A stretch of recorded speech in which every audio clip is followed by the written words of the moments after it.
This DJNTV show is sponsored by DJ Event Planner, Electra Voice, DJ Trivia and DJ Bingo, ProX Direct, Odyssey Cases, Perfect Portals, Instant DJ Requests, and our DJNTV Insiders. This is John Young from DJNTV. Thanks for watching.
So made up my mind, yeah. There's nobody better.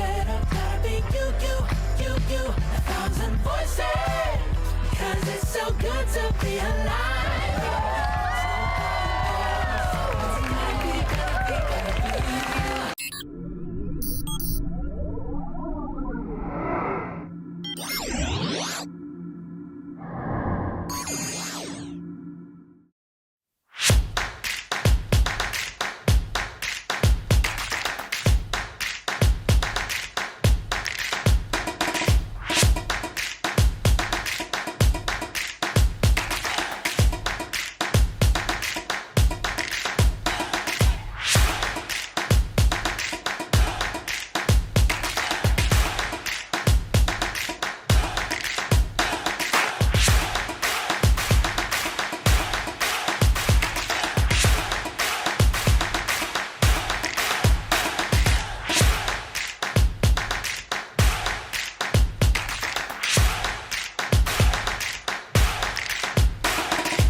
This DJNTV show is sponsored by DJ Event Planner, Electro Voice, DJ Trivia and DJ Bingo, ProX Direct, Odyssey Cases, Perfect Portals, Instant DJ Requests, and our DJNTV Insiders. This is John Young from DJNTV. Thanks for watching.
This DJNTV show is sponsored by DJ Event Planner, Electra Voice, DJ Trivia and DJ Bingo, ProX Direct, Odyssey Cases, Perfect Portals, Instant DJ Requests, and our DJNTV Insiders. This is John Young from DJNTV. Thanks for watching.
This DJNTV show is sponsored by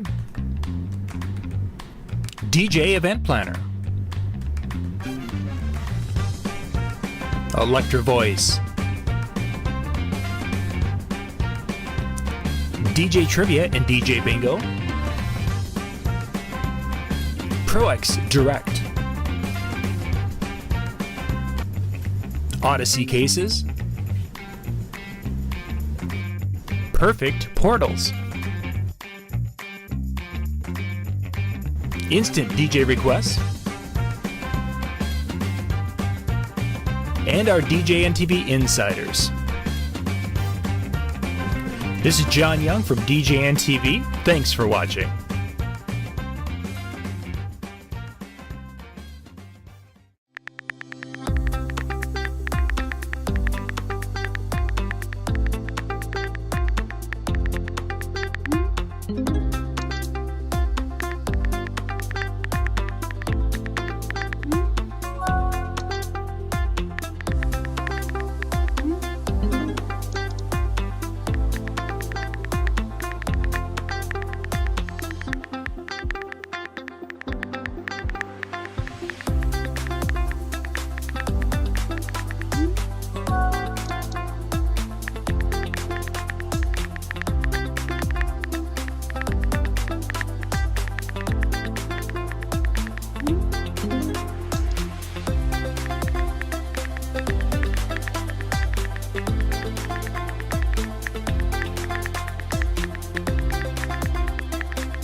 This DJNTV show is sponsored by DJ Event Planner, Electro Voice, DJ Trivia and DJ Bingo, ProX Direct, Odyssey Cases, Perfect Portals, Instant DJ Requests, and our DJNTV Insiders. This is John Young from DJNTV. Thanks for watching.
This DJNTV show is sponsored by DJ Event Planner, Electro Voice, DJ Trivia and DJ Bingo, ProX Direct, Odyssey Cases, Perfect Portals, Instant DJ Requests, and our DJNTV Insiders. This is John Young from DJNTV. Thanks for watching.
good evening and welcome to tonight's DJNTV training night here for February of 2023. We're talking performance tips, and we're going to start off with Rachel Lynch. Good evening, Rachel. Hi, good evening. So great to be here. Yeah, thanks for Been joining a while. us. It has been just a second or three, but tonight, Rachel, I want to start off, before we get into a lot of the performance tips that we're going to be hitting with a lot of our presenters tonight, is that for a lot of us, there's the performance anxiety, and I think some of that comes because more often than not, most DJs are a level of an introvert, which means that they have to do this thing called, putting on their game face. Some DJs do it really well, some not so much. You are one of the people that your persona across everything I've seen is that you're that upbeat, bubbly, and you're always there and always in the moment. But for people who have not met you off camera, that's not you all the time. So that can be a struggle for you to do that. Can we talk about that a little bit? Yeah, absolutely. So I actually had the privilege of sharing an article with Disc Jockey News back in August of I think it was 2022, Yeah. talking about performance anxiety. And a lot of people kind of came out of the woodwork and said, Rach, I had no idea you would consider yourself an introvert just because you're everywhere, your face is always in a camera, you're moving and shaking all the time, and just there's nothing to indicate that you get stressed out by, doing live performances or being on the microphone or going live or anything. So a lot of people appreciated the fact that I kind of called, attention to it, Right. or at least had some self-reflection, because a lot of people may say, what, I didn't even realize, but I do feel that way, And I think just as DJs, you're just assumed to be like this natural born leader, this life of the party, who on earth would get into a public position if you have a fear of public speaking, right? Mm-hmm. Like, it just doesn't make any sense. Right. And that's what I was really kind of wondering, because now you have, of course, the DJ things and what you do in a DJ industry, and you also work in the, we'll call it the corporate world, doing some training in different things. Now, are those two different personas of Rachel Lynch, from DJ to the other job? So truthfully, my day job helped me become a better DJ, and kind of vice versa. So I was kind of thrown into the trainer role, and I was kind of thrown into the DJ role, but putting myself, getting comfortable with being uncomfortable, that's kind of the phrase here, Yeah. by forcing myself to be in smaller public speaking scenarios. It's given me the courage to step in front of now crowds of 200, 300, 400. I think the biggest crowd I ever DJ'd for was either the Gloria Gaynor concert or the George Clinton concert. There's like literally 10,000 people there. Sure. So I've done intimate classrooms with 8 people in there, all the way up to, thousands of people. But having these small opportunities to just kind of chip away at it and figure out my flow, and some little tips that just kind of get me centered in the moment have helped tremendously. So I'm going to say both my DJing and teaching job have made me a much better MC, much more confident performer, and kind of faced me to face the things that terrified me with being a DJ. So you mentioned a lot of little pieces that would help you to overcome or to be able to deal with that anxiety. When you were first getting into it, and whether you were teaching in front of a group or the DJ side of it, what were some of the things you started to do to get over that anxiety, or to make it so you could at least move on and continue to progress in each field? Sure. So the first thing I want to clarify is there's a difference between butterflies and actual performance anxiety. I think to some point we all get butterflies, right? That excitement, that kind of hyper sense of passion right before you're about to go on, or, turn on the mic, like that keeps us fresh and sharp and on our toes. There's nothing wrong with that. I'm talking about anxiety that literally keeps you from pursuing opportunity, turning gigs down, physically getting ill. Mm-hmm. There's a difference between butterflies and actual performance anxiety. So I'm talking about, purposely saying no to events and kind of almost self-sabotaging yourself because you're too afraid to step into the moment, Yeah. right? So the one thing that I started with is, it's just going to seem really obvious, but know your stuff. If you know what you're talking about, and you've practiced it, and you've put in 110% into whatever it is you're about to do, whether that's programming your set, nailing your wedding introductions, pronouncing the names right, or in my case, teaching a course on CPR or whatever it is. Like, if you know your stuff, that quells the anxiety so much, because you've properly prepared. So if you're one of those people that has a lot of anxiety, give yourself ample time to get ready for that moment. Don't add extra stress by trying to do like that last minute study cram. Like I was never one of those people. I had to set a good chunk of time aside to make sure I was ready to do what I was being asked to do, Sure. Yeah. So that's like tip number one. And I think make sure you're prepared. That prepared, I think, is something that people will be like, oh, they'll define that prepared. And I'm glad you pointed out the last minute study person. They'll be like, oh yeah, I practiced all the way to the event. No. To be really truly prepared, it has to be, as you said. So thank you for pointing that out, because sometimes even my kids are like, oh yeah, I studied for the test when? 5 minutes before I got there. Yeah. On the bus on the way to school. Exactly. Yeah, I was never one of those. So I'm not learning the people's names in the car on the way to the wedding. Nice. I spent that whole entire week, going over the fine details, Mm-hmm.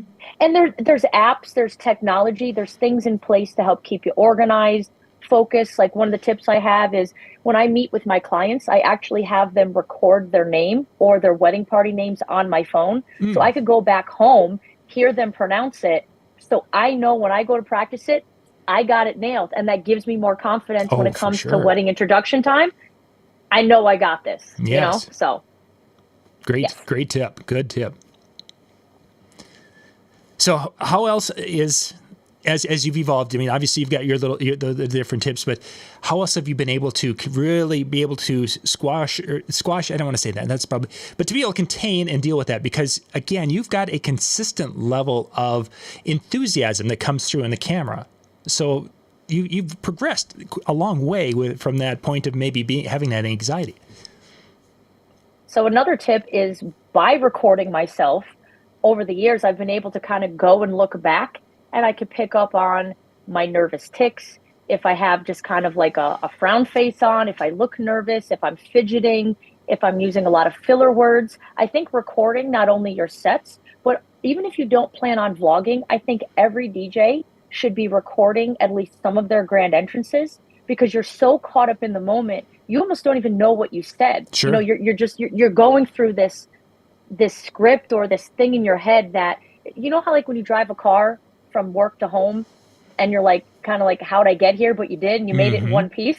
Like it's the same kind of effect. Like you do what you do, but you're not consciously thinking of it. Yeah. So to have a recording and then to go back and be like, you know what? I didn't speak loud enough. I was speaking too quickly. I definitely used filler words here. I was kind of flailing my arms around. Like, you need to have that honest feedback with yourself.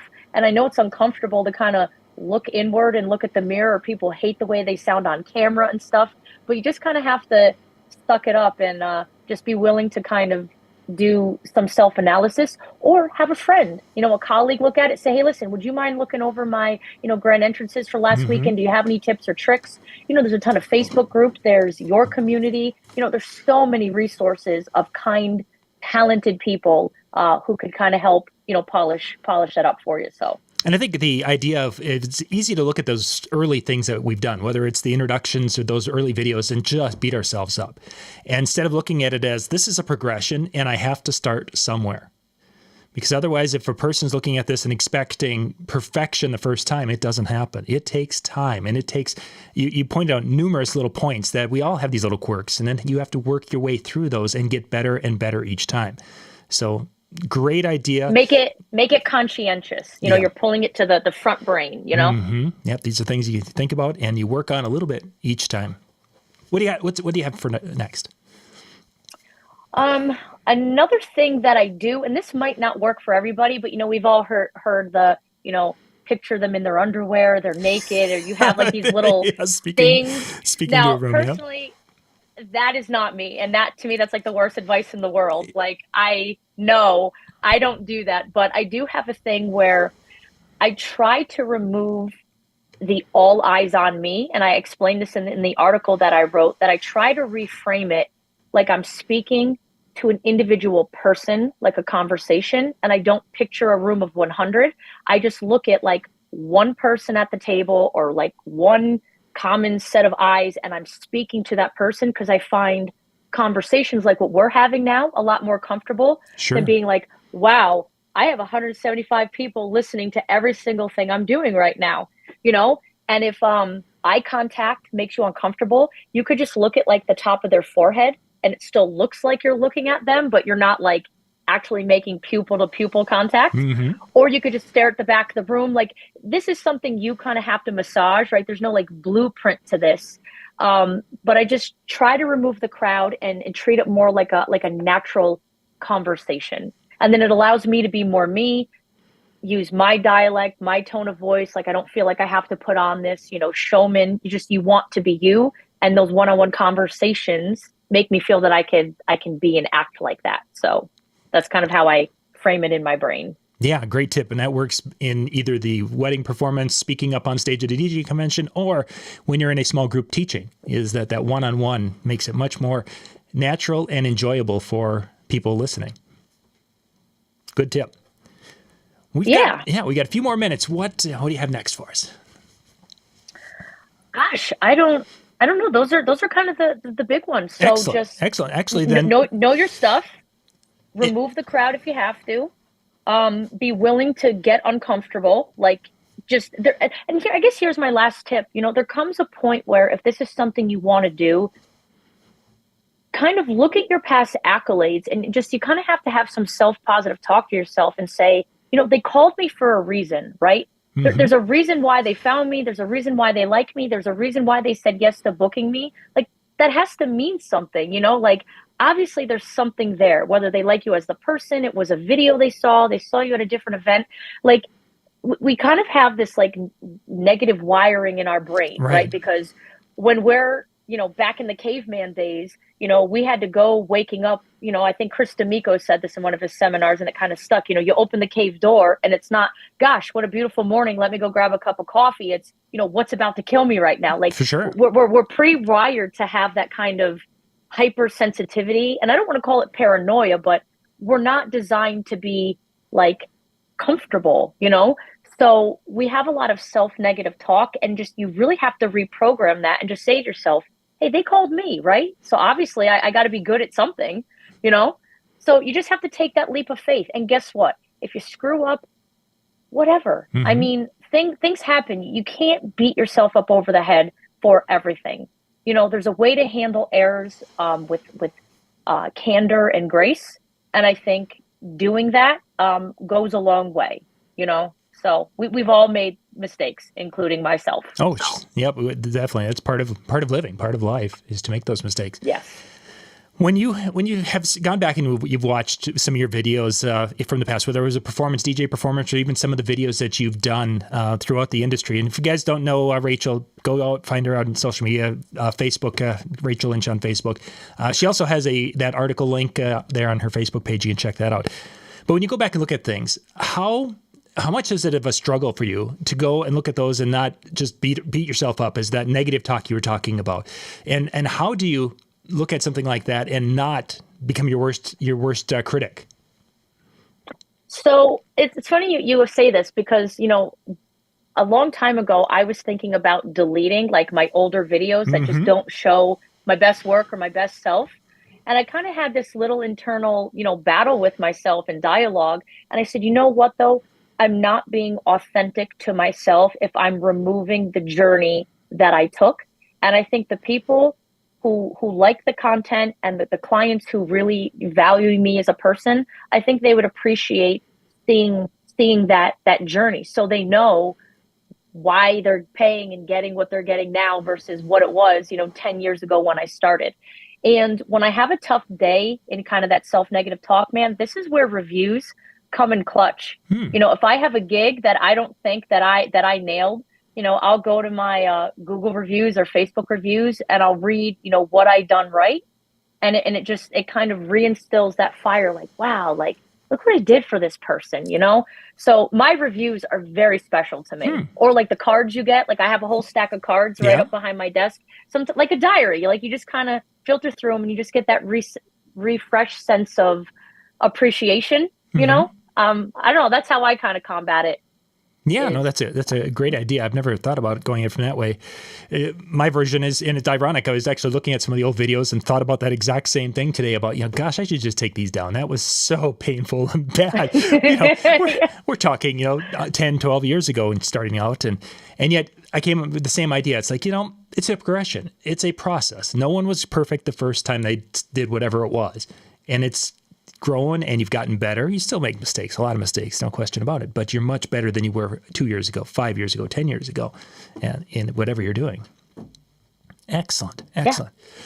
So we're today. Now you've obviously, you're a very outgoing person and you do well when you're in front of crowds and things and such as that. Where do you feel today that becomes your biggest struggle that you have to continue to work on to improve in that area? Gosh, that's and again, I want to stay in that idea of that connecting that with the audience and being that persona. Well, I think now what I'm striving for is I'm in a place where I'm comfortable, and I'll use even the word complacent. Like I finally have a script that I've memorized that I could say it with a smile on my face. But then now I don't want to get stale, and I want to keep pushing like a freshness. I feel like I still have a ton of growth and a ton of creativity to kind of infuse in, my shtick. Yeah.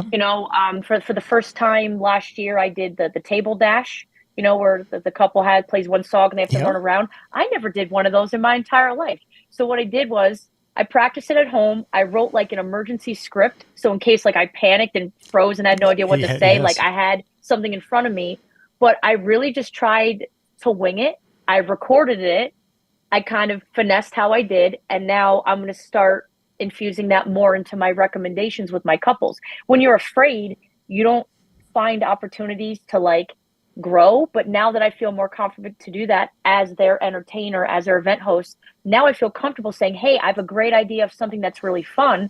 But normally when I was afraid to do it, I never would have recommended that in the first place. And ultimately it would impact their experience negatively because they're not getting everything that I could possibly be ready to offer, if that makes sense. So I just want to keep pushing myself to keep offering more to my clients because I feel more confident to keep offering it, versus shying away from the microphone, No, great advice. Yeah, that's stale or getting to the point of being complacent with the position or place you're at it can be huge, and it's a great tip.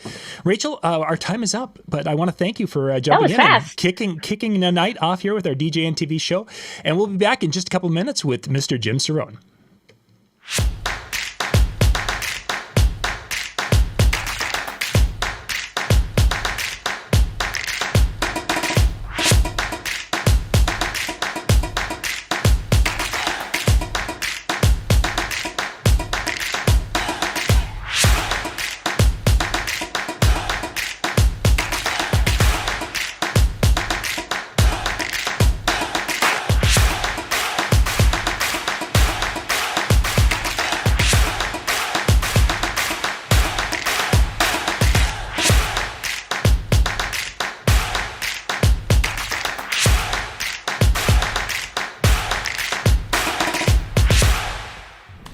This DJNTV show is sponsored by DJ Event Planner, Electra Voice, DJ Trivia and DJ Bingo, ProX Direct, Odyssey Cases, Perfect Portals, Instant DJ Requests, and our DJNTV Insiders. This is John Young from DJNTV. Thanks for watching. All right, our second session, we have got the one and only Jim Cerone. Good evening, Jim. Hi, John. How are you? I'm doing well. Thanks for joining us tonight. So we're talking performance, and you have come to the mobile DJ world from the radio world. And there were things in that world that probably kind of inspired you as you moved into the mobile DJ world. And one of those things I think might be your work behind a microphone. I didn't realize how much radio had impacted how I emceed until I took a Mark Farrell workshop and I began to kind of see the correlation and how many things I really took from my radio background. And the number one most important thing I would encourage any DJ MC to do is to air check themselves. And I can tell you what that is. Yes, please. So an air check is when your boss would take you into a closed room and play back your show. And it was excruciating. I mean, the flop sweat would immediately start as your program director would rewind one of your breaks and go back and go, so what did you think of that break? How did you do? Oh, boy. And being inexperienced, you didn't know what the program director was pointing you to, but recording yourself and getting comfortable with hearing your own voice back and also watching your performance, if you can video check yourself, is the key to improving as an MC. Mm-hmm. So as you're talking about that now, you're recording practice sessions, or are you talking about recording just those live opportunities? You want to record your entire show, and in radio, that meant you recorded your whole 4 hours. And then there was what was called a skimmer, which would just record your breaks. But for DJ applications, you want to record your entire show anytime you're going to speak on the mic. And the trick is to record enough that you forget you're recording. Because if you only record one wedding out of 50 you're doing that year, you're performing for the camera. For your recorder, yes. You're on your best behavior. When you record every time, you forget it's running and you'll catch bad habits. I could see that. I could really see that, because you'd be so cognizant of, okay, I've got to make this because that camera is going to catch everything I say. Right. And the number one thing you learn as a radio DJ is you're talking one-on-one. It's a conversation with the listener. Mm-hmm. And I know not a lot of people listen to radio anymore, but when you did, you were usually alone. In your car, in your bedroom. It was a very personal experience. And radio DJs, the best ones, felt like they were talking directly to you. And that's another bad habit that DJs get into. They talk at the audience instead of to the audience.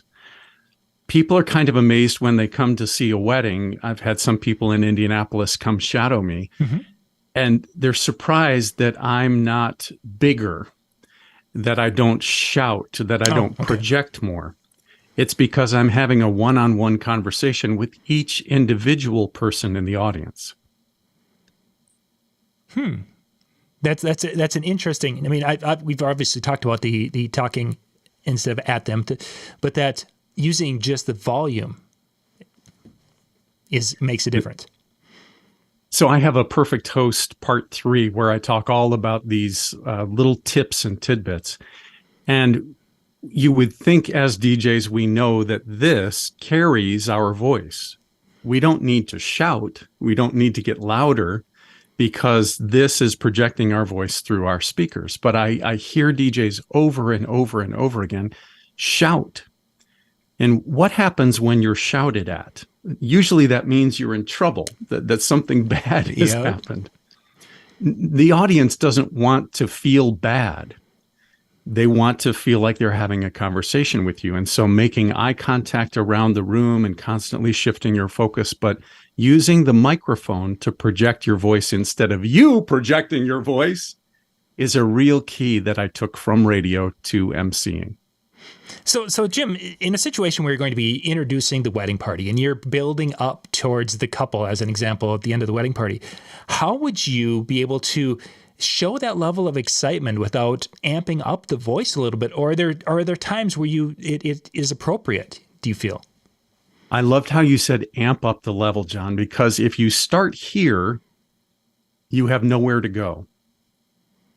So if your first announcement to the crowd is at this level of energy, enthusiasm, and projection, then you can't go further. You can't go higher. But if your first announcement is here, and then you slowly ramp up knowing you're getting to the couple, these are really minute, fine-tuned things that you'll do when you air check yourself and watch and listen back. Excellent. What do we have next? Another thing that DJs tend to do is have what we call diarrhea of the mouth. And I apologize to anyone who's having dinner. It's not the number of words you say. In fact, today, with our attention spans down to 7 seconds for Instagram Reels and Facebook Stories and TikToks, the audience is not going to pay attention if you speak for a minute, 2 minutes, 3 minutes. They're tuning out after 7 seconds. The other advantage of doing an air check with yourself, and I really stress that you do this, is to transcribe. Don't type. Handwrite everything you say in, let's say, your first break. Do it in every break throughout the whole evening. But write down how many words you use to get across what you were trying to say. And then we have a phrase in radio called red pen it. Then you take a red pen and you cross through every unnecessary word in what you said. So your goal is to say what you want to say in the fewest number of words possible. Sure.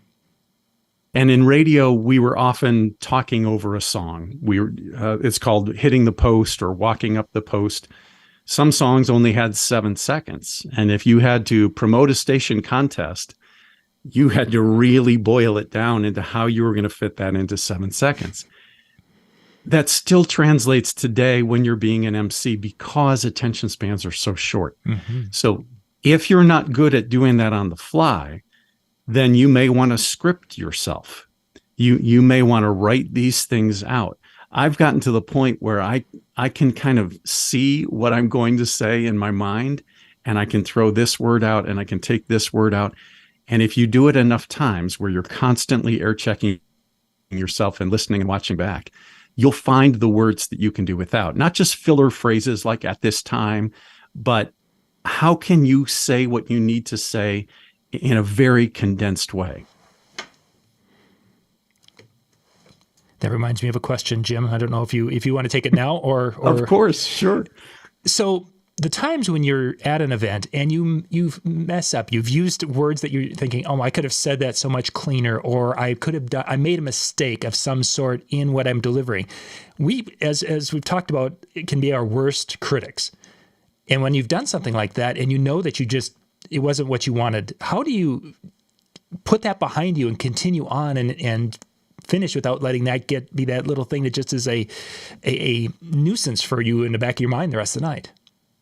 So John, in radio, what we would do is you always wore your headphones when you're doing a break in radio. And when you finished a bad break, you would often throw your headphones. We went through a lot of headphones that way. Because you can't take that back. When you're on the radio, it's out in the air and you don't get a second chance. By doing this often enough, those mistakes will be fewer and far between. You'll become more confident, and it's a series. It's like taking a series of workshops, except this time you're working on yourself. And if you have a mentor, if you have somebody in your market that you can bounce things off of, or if you have somebody even outside your state that you can do Zoom calls with, anybody who can give you valuable input, but it's a process. And so your mistakes will be much fewer if you take the time to go ahead and do this. If you make a mistake, the best thing you can do is laugh it off, be self-deprecating, so kind of make fun of yourself. And here's a really key thing. Most people in the audience won't be paying attention closely enough to even know you flubbed. So just keep going. And that was actually someone, and I don't think it was in one of your presentations where they had talked about that sometimes the people will be like, did I hear that right? No, he said the right name. And that's the end of it. They won't even pay attention. And names is another great thing to bring up. Obviously, the names of the couple are super important. And people talk about my memory, and it seems like it's infallible. I promise you it's not. I have the couple's names on an iPad in front of me where I have my scripts. I have it on a paper clipboard here. I have all of their playlists labeled with their names. So if you have that moment where you completely blank, I've got it in any number of places. And you try to do it so it's not outside your eye line, I think these things through to the nth degree, but I don't want people to see me looking down at a script. Right. So my iPad is right here where I can kind of peek down at it. Use names less, and you're going to laugh at that, but I don't think you need to say, what's the first thing people do when you hand a microphone to a best man or a maid of honor to give her speech? They're going to say their name, even though you've just said their name. Yes. So I think sometimes we overdo it. And I know Randy Bartlett would say, well, you should have gone over to them before their speech and crossed that line out. Yes, if there's time, that's beautiful. If it works. Yeah, but make it easier on yourself. I have a cheat sheet for every wedding that I do that has the parents' names, the grandparents' names, everybody in the wedding party, the ushers, the flower girl, because there may be a perfect opportunity where the flower girl does something cute. And you can say, wasn't that neat what Ryland just did? Mm-hmm. If you have that info right there, you can take advantage of that. And it definitely sets you apart from a person who doesn't know that and would be like, oh, look at what the flower girl just did. But when you mention by name, you get that feeling as a guest that this DJ is here and part of this family and this event much more. The best compliment you can get is somebody who walks up and says, so how do you know them? How long have you known their family? Yeah, that is a great one. I enjoyed that one. John, anytime we speak, anything we share should go through what I call the who cares filter.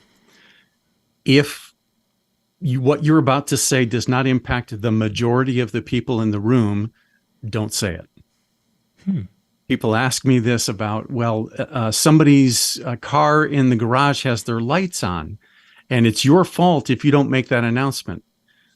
I'm sorry, I'm not going to interrupt 250 people in Union Station Grand Hall, make them all stop what they're doing and put down their forks for me to announce the license plate of one person. Does the audience care? How many people does it affect? And decide all that in your head and put it through your who cares filter before you say it. Make a who cares test. So what other things wouldn't pass that announcement? Because that's a big thing that a lot of DJs struggle with, because we get told to make this announcement, that announcement. How do you draw the line, or some that you may do and some that you may not do, as far as, because there's sometimes they get kind of grumpy if you don't make those announcements. Right. In college, I was a communication major, and we studied group dynamics. And the most fascinating thing to me in a group dynamic of a wedding is everybody's anxiety levels are very high, and that includes the other professionals that you're working with. And without thinking, they'll come up to you because we're the people with the microphone, we're the MC. The photographer says, we need Uncle Jack. We've got to get this family photo taken. I know who Uncle Jack is because I did all of my preparation work. It's much faster and easier for me to go get Uncle Jack than to make that announcement 3 times. And guess what? It turns out Uncle Jack is in the lobby, which is way back there. Mm-hmm. So he wouldn't have heard the announcement. Yeah. So doing as much homework as you can, asking the who cares test, and then taking action yourself. That's another group dynamic thing, where if you have 5 people all saying it looks like rain, well, one of you has to say, we better move the ceremony inside. Mm-hmm. Yeah, that would be a good, yeah, otherwise we're going to get really wet. John, something else that I do is think of headlines. If we really want to get people's attention, we have to pare things down. And if you watch, I know nobody reads newspapers anymore, but we all certainly click on stuff in our feeds. What's the headline that grabbed your attention that made you want to go click on that link? You have to do that with your announcements. Make your announcements into compelling headlines. Boil them down to the fewest number of possible with the red pen test, and then make it compelling enough that people will pay attention. I like that headline, to boiling things down, because you're back to that diarrhea of the mouth, that the visual. The other thing that so many of us do when we get on the mic is we talk very rapidly. We talk way too fast. Yes. It's not always that people can't hear you in the back. It's that they can't understand you because you're talking too fast. And sometimes we talk too fast because we have too much to say. We haven't taken a red pen to our announcement and pared it down. But one of the best things you can do as an announcer, and it's bizarre to think of, but as MCs, we have to be listening while we're talking. And that's a difficult concept for people to get. Mm-hmm. But when you're listening back to the crowd, while you're speaking, you can hear they're either not quieting down or they're not feeling you. You're not getting a lot of eye contact. If the room is too echoey, and this is something you can try to do in your sound check in advance, but until the room fills up with people, you can't really get an accurate description of how it's going to sound. Right. If you slow down, if you feel like the room is really big, like this example of Indianapolis Union Station, then slow down. Pausing and silence are actually good things. As an MC, you use them to your advantage to really draw people in. Good advice. Yes, for the larger spaces, that definitely is a huge help in that situation. And when you said amping up the energy level, the other thing that DJs tend to do is as they get excited, their voice goes higher and higher, and suddenly you're really up in your nasal region when you're making that final announcement for the couple. Mm-hmm. If you will do an air check of yourself, which is what all my bosses did, all my program directors made me sit down and listen to my air checks. When you're in your natural range of your voice, you use the microphone to make you louder, and you stay in that natural range. It's so easy for us when we're excited to go really high up into the upper reaches of our voice.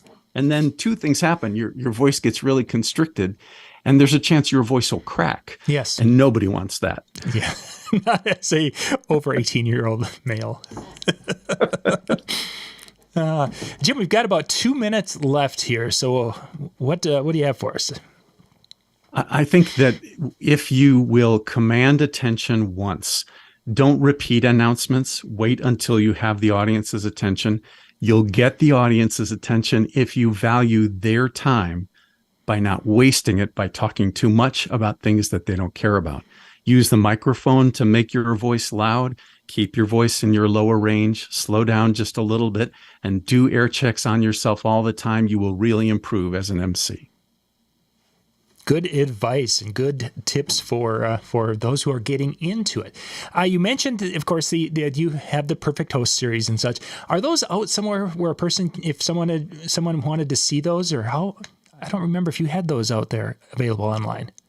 Yeah, if people just drop me an email, they can just go to my website, jimcerone.com, and send me an email from there, and then I'll be happy to send them links to some of my info. Yeah, great. Good stuff.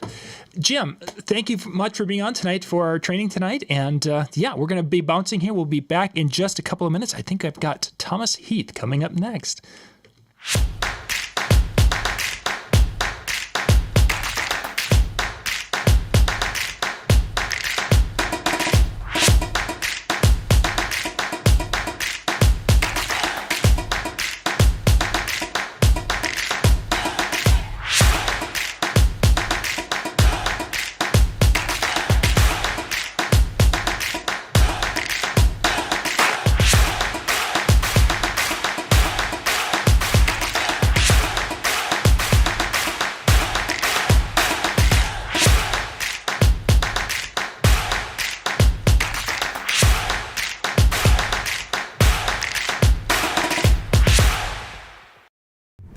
This DJNTV show is sponsored by DJ Event Planner, Electra Voice, DJ Trivia and DJ Bingo, ProX Direct, Odyssey Cases, Perfect Portals, Instant DJ Requests, and our DJNTV Insiders. This is John Young from DJNTV. Thanks for watching.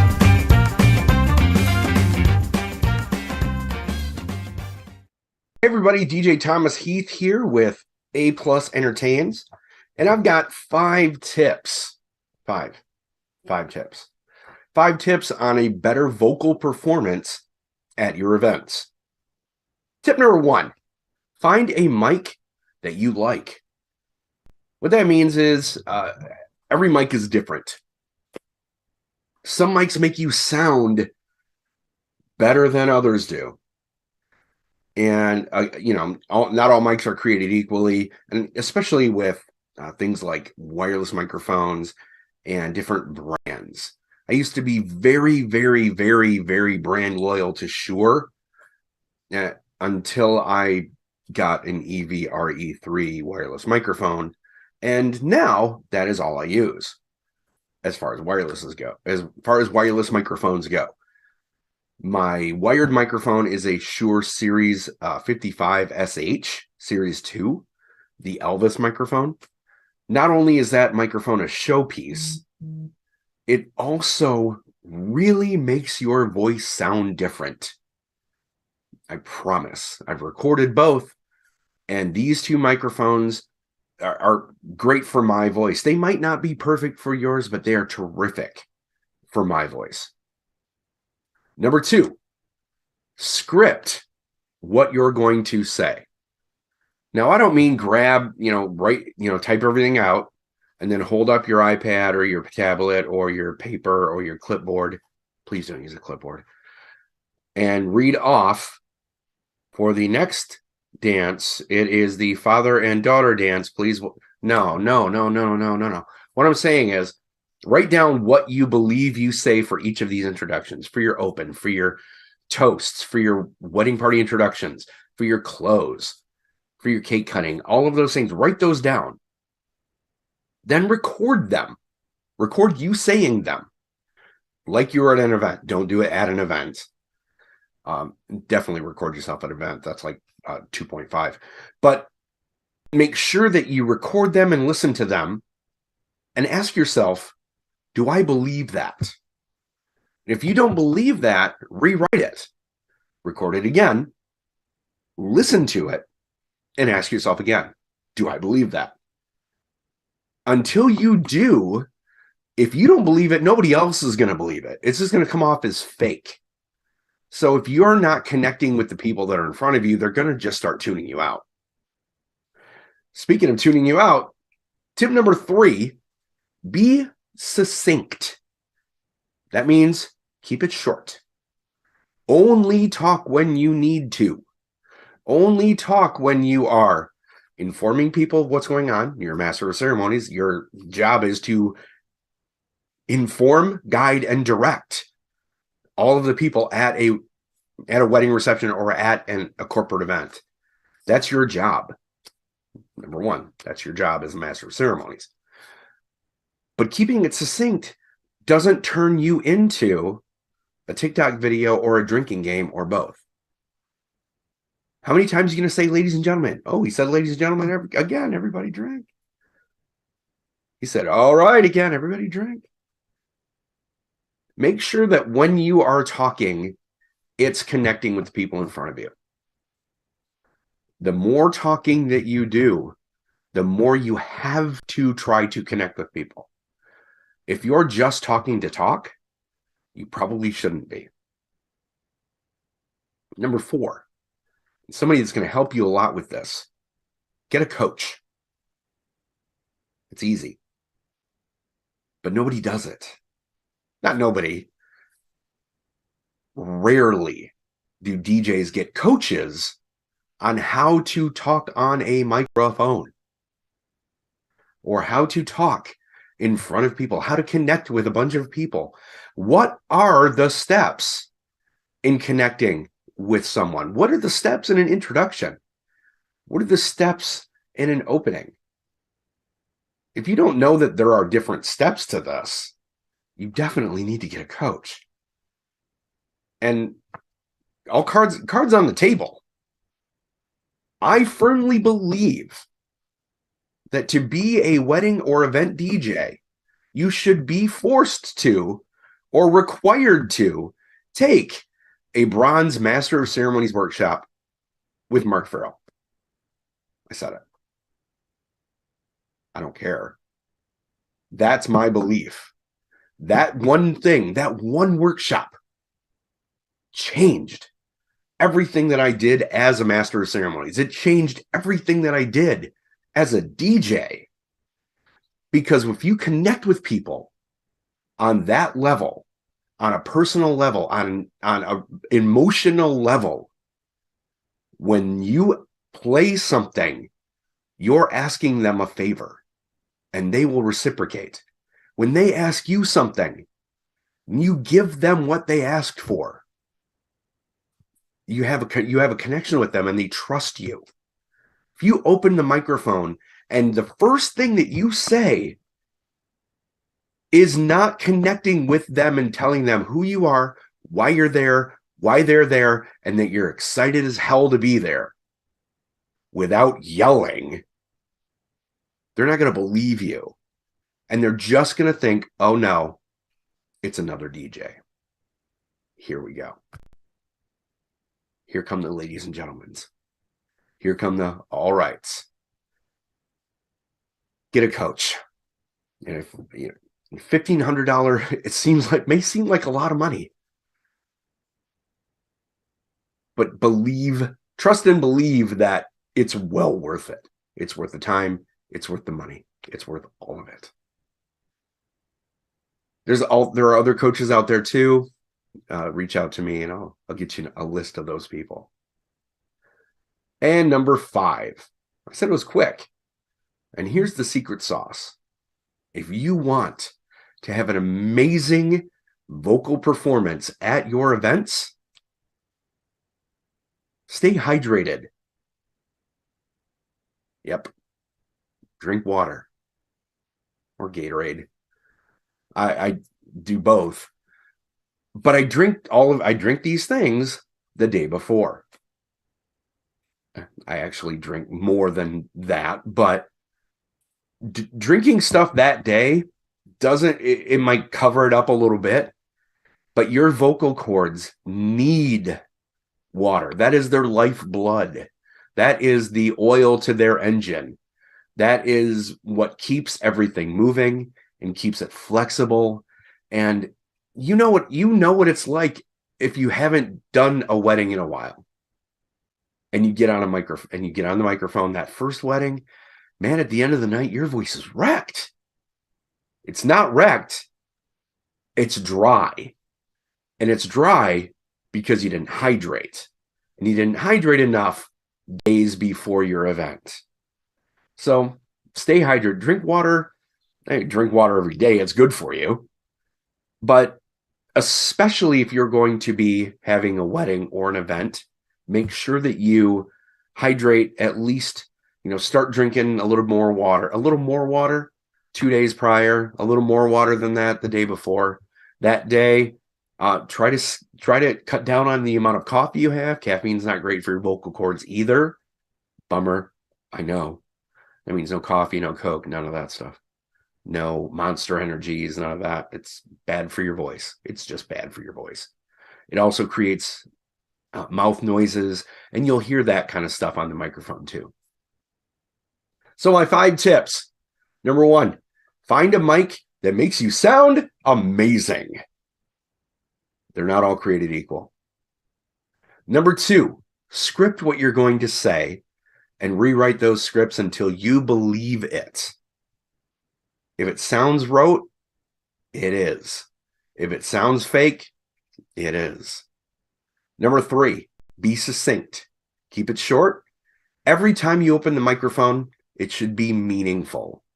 And it should be because you have something that the guests need to know or probably want to know. Number 4, get a coach.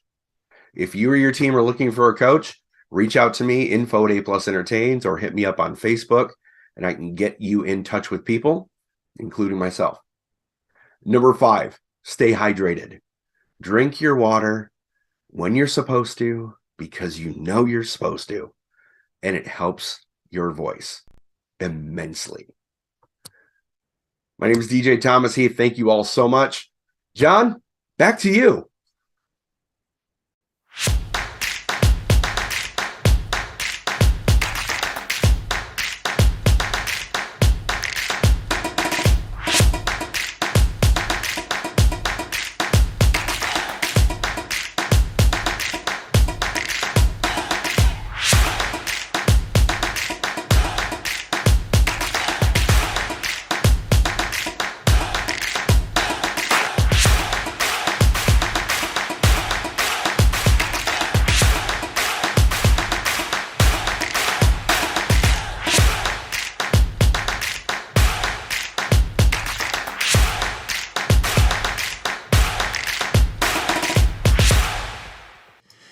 right about now. Hey, we are back with our next session tonight on our DJNTV training night.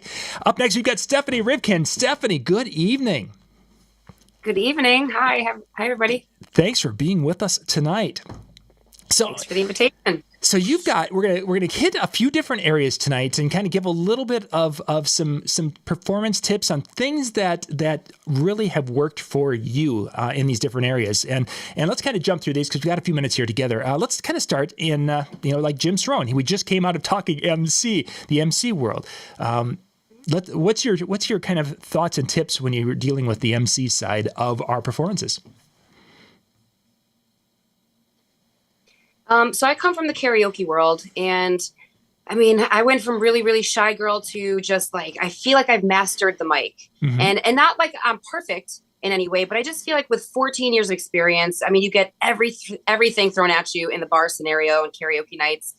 So I really feel like I can get in a zone. I can do a sound check. I can talk to people. I can like multitask, and it's all kind of just like ingrained in me now. So the more you do something, the easier it is. And your comfort level just kind of, it has to elevate. The more you do something, the easier it gets. So I say, if you can't do something all the time, like if you don't have a weekly karaoke gig or something like that, then I've been accessing the speakers who are offering MC services or MC master courses like Bill Hermann. I've seen Rob Foray. I've seen Mike Walter speak. So their master classes have absolutely just helped my MC game, at least the stuff that I'm not really paying too much attention toward at karaoke for my wedding aspect. I'm getting really well-rounded education from just seeking out different teachers. I think the idea of the karaoke side of it, because when it first came out, we did a lot of that also. And that was such a great way to work on things, because you have to, at some point in time, you're going to need to get the attention of someone or everyone in a room. And if you can't learn how to grab that attention, you're not going to be a very successful karaoke host. Right. Sure. And then you get to talk to all kinds of people.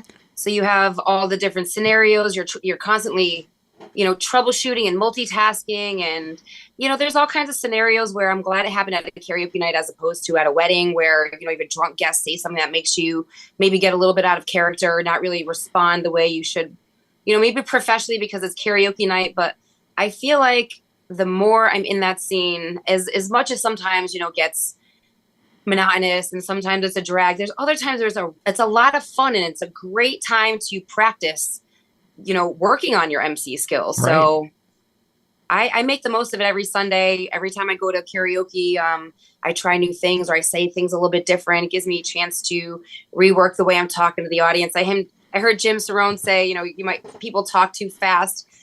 And when I'm at karaoke, I swear to God, I think I'm like one of those auctioneers. Yep, it feels like that sometimes.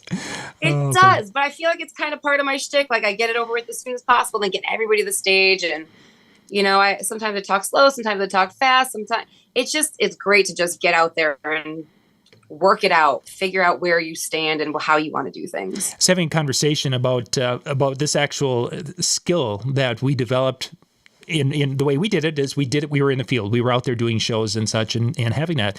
And now some of the younger DJs don't have those same experiences to be able to attain to that. And my son was mentioning that he was seeing a lot of his friends who are trying to build microphone skills and build that sense of dialogue that they're doing it with doing podcasts or video podcasts, whatever version of it, but having those conversations on Zoom and making it so it's an entertaining event for people to listen to, and yet having that microphone presence that you would use at a show. It's like, this is how they're doing it compared to how we did it. It's an interesting dichotomy.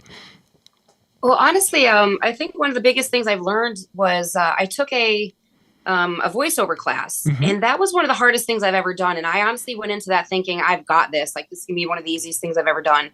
But when you have to sit there and you terror power everything, like he was saying, you go back and you watch yourself and you change your script and all that. It's really interesting when you think you're emoting a certain way, you think you sound a certain way, and you're made to go back and listen to it. And it's like, okay, but bring it bigger, more, and you think, I already am. And when it comes to voiceover work, it's like people are only hearing you, they're not seeing you. So you're really exaggerating everything you're saying. And so that was really interesting for me to not be as good at it as I thought it would be. So I really suggest people try voice acting, get a coach. And also I've heard Bill Hermann say improv acting, because it is, yes, really being self-aware is how to get better. Very much and so. Those teachers, coaches are like the ones that are going to bring that next level out of you. You don't really I wouldn't get there on my own. I could practice all I want, but with a coach saying, listen, your pronunciation, your timing, your, every little thing that you're not really considering, when you have a coach, it brings everything together, and then you can finally get to the next level where you want to be, but you have to put the time and work in. Mm-hmm. Definitely. Good advice. Good advice for the MC side. But you wanted to hit a few different areas. So the next, you would want to jump into the DJ area. So let's jump into the DJ performance side. I never thought I could ever possibly brag about any of my DJ skills. I just, accidentally became a DJ, and after a few years in, I decided I better get better at this. This is kind of becoming more of a thing. And, I was DJing off of karaoke equipment for a long time. So finally I got my first controller. And I just started practicing on it. I took a lot of the digital tips. Mm-hmm.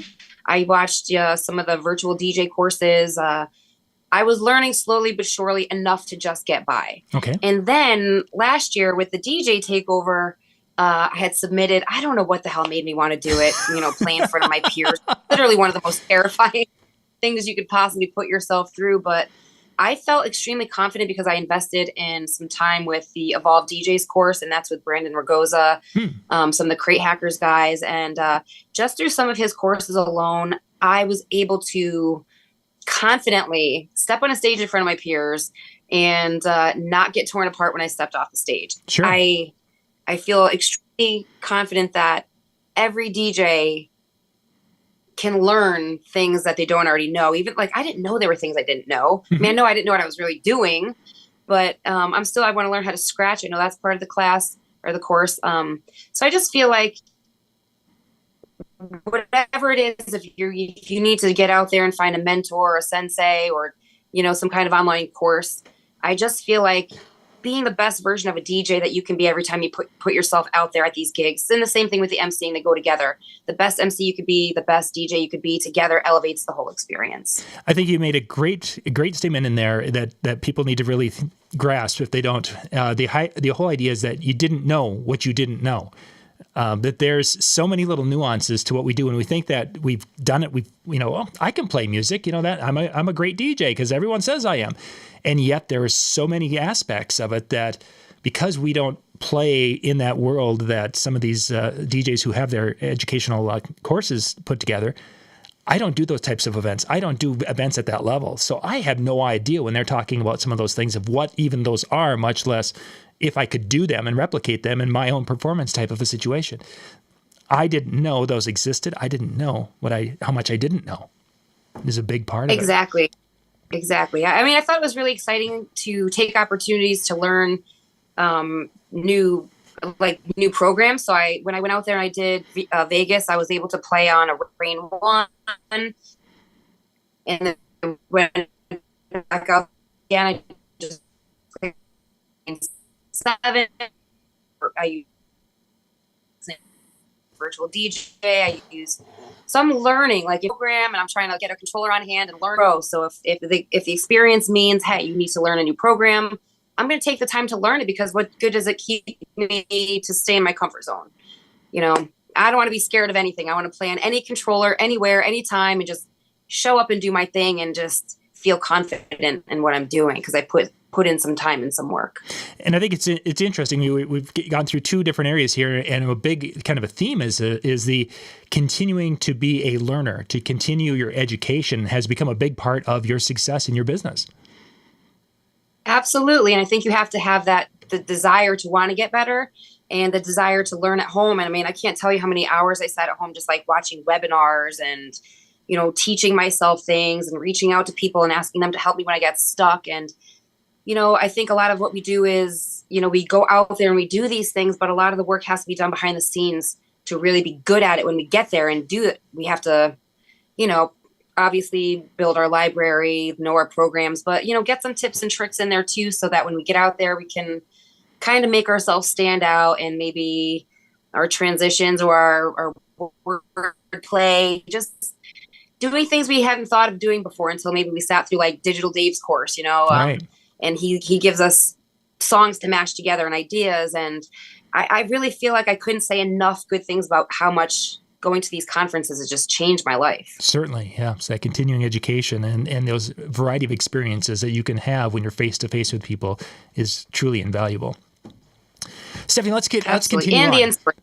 Oh, and inspiration. Sorry. For sure, Lee.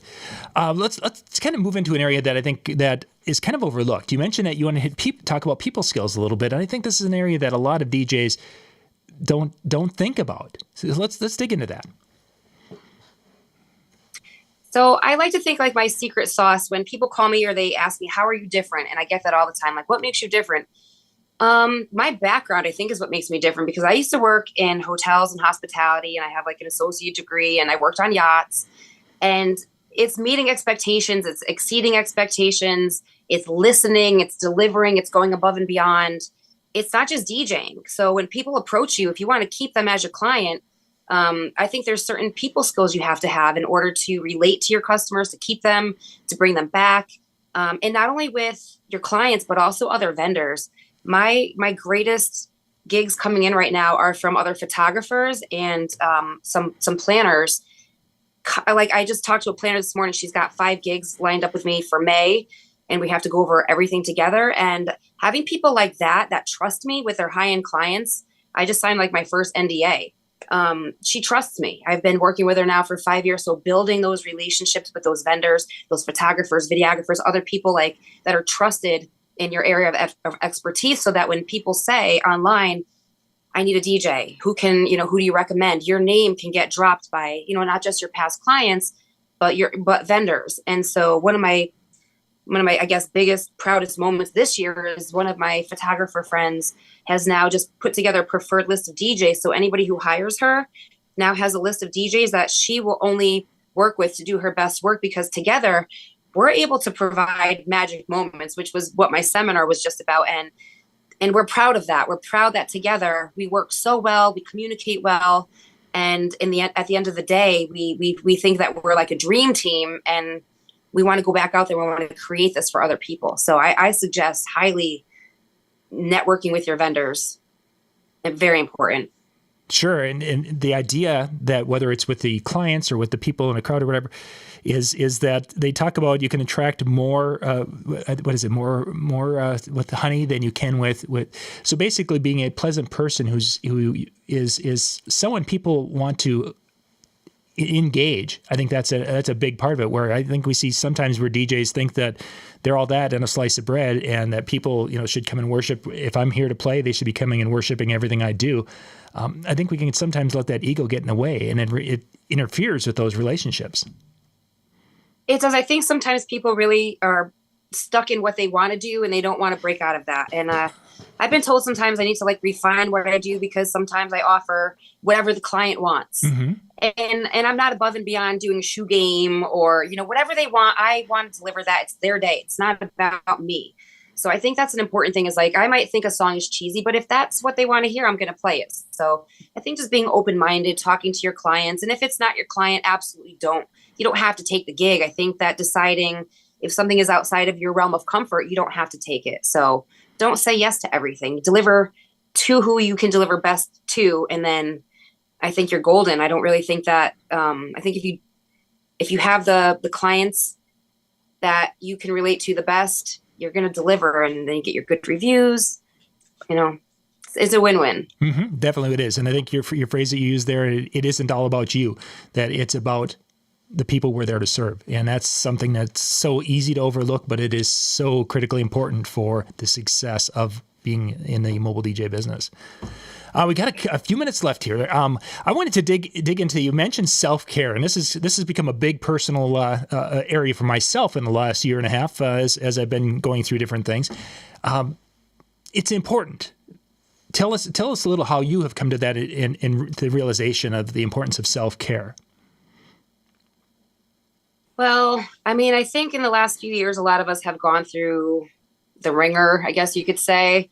I know some people have come out unscathed. Other of us are like starting from scratch. We're brand new people. We've relationships might have ended. We have financial struggles. So I think that, going off into somebody's, the best day of their life, and you're over here, you've had the worst day ever. And I just feel like there's got to be some kind of a buffer zone between what you're going through in life and taking care of yourself, so you can go out and do the best and be your best for your clients. Because recently, I can't even lie, I've gotten myself into some therapy, just so I have somebody to talk to and get through some of these, obstacles that I'm going through in life right now. And Sure. Some unexpected, situations that I haven't really figured out how to navigate yet. So I've just been taking time. I just not overwhelming my calendar. I'm not taking gigs that I'm not, excited about. And not everything is about money right now, even though, money is very important. I think sometimes you need time to yourself. You need time with your family. So I'm just making sure that's more of a priority these days. I actually just went for some sound healing. DJ Jess had recommended to me. It was actually amazing and not something I had ever considered, but, talking to friends, taking on some recommendations, getting a little bit of massage, maybe, going out and having a night out, just not jam packing my schedule full of work. And I think that mental health side of things is so overlooked within the mobile DJ industry because, well, as a society, I think we overlook it because it was always this, oh my gosh, this is, there's something wrong with people. But yet most people, like all people, have a level of mental health struggle, whether it's with depression or some other form of mental health issues. We all have struggles. And it's one of those things that when we can talk about it and we can work at it, we can support each other, that makes it so much easier to face some of these demons that we're dealing with on a daily basis. Absolutely. And I feel like it's something that it's kind of taboo. We don't really talk about our personal lives. We keep everything happy and positive online. And honestly, I think sometimes behind the scenes, it's just a mess, and it's okay to admit that some things are a mess, but honestly, you don't get stuck in a mess. I think as long as you're making progress, working your way out of it, that's important. It's just the same as working on, getting better as a DJ. It's constantly working on yourself, working on your own, whether it's demons or problems or whatever it is, it's constant growth. And I think it's okay to admit, not everything's perfect. We don't always have the perfect gigs and the perfect life. And I don't think it's okay to, I don't want to let it all out online or anything, but I think it's okay to say, look, I have some problems and I'm working on them. Right. So, and it's not always depression. It's just sometimes, we're going through some things in life and we could use a little bit of support. Sure. So I think it's okay to reach out and get that support. Even if it's just short term. And I know some people are taking medicine or they do this or they do that. And I think whatever works for you to get you out of the funk is what you need to do, because we've got a job to do. And it includes, being an awesome entertainer and personality, and we can't be, weighed down by all our stuff in life. So yeah, I think it's important to take care of ourselves. Yeah, for sure. Taking care of yourself, both physically and the mental side of it, I think is so critical for success. So we can be there, be present, and serving those people at those special events. That is that once in a lifetime celebration for many of the clients that we work for. Absolutely. Stephanie, our time is up. That went quick. Okay. Wow. It did. It went very quick. Stephanie, if somebody wants to reach out and say, hey, what's the best way for them to find out more information about you or to reach out and chat? I think Instagram probably is the easiest way. It's at DJ Stephanie Stardust. I'm also on Facebook at Royal Beats DJs.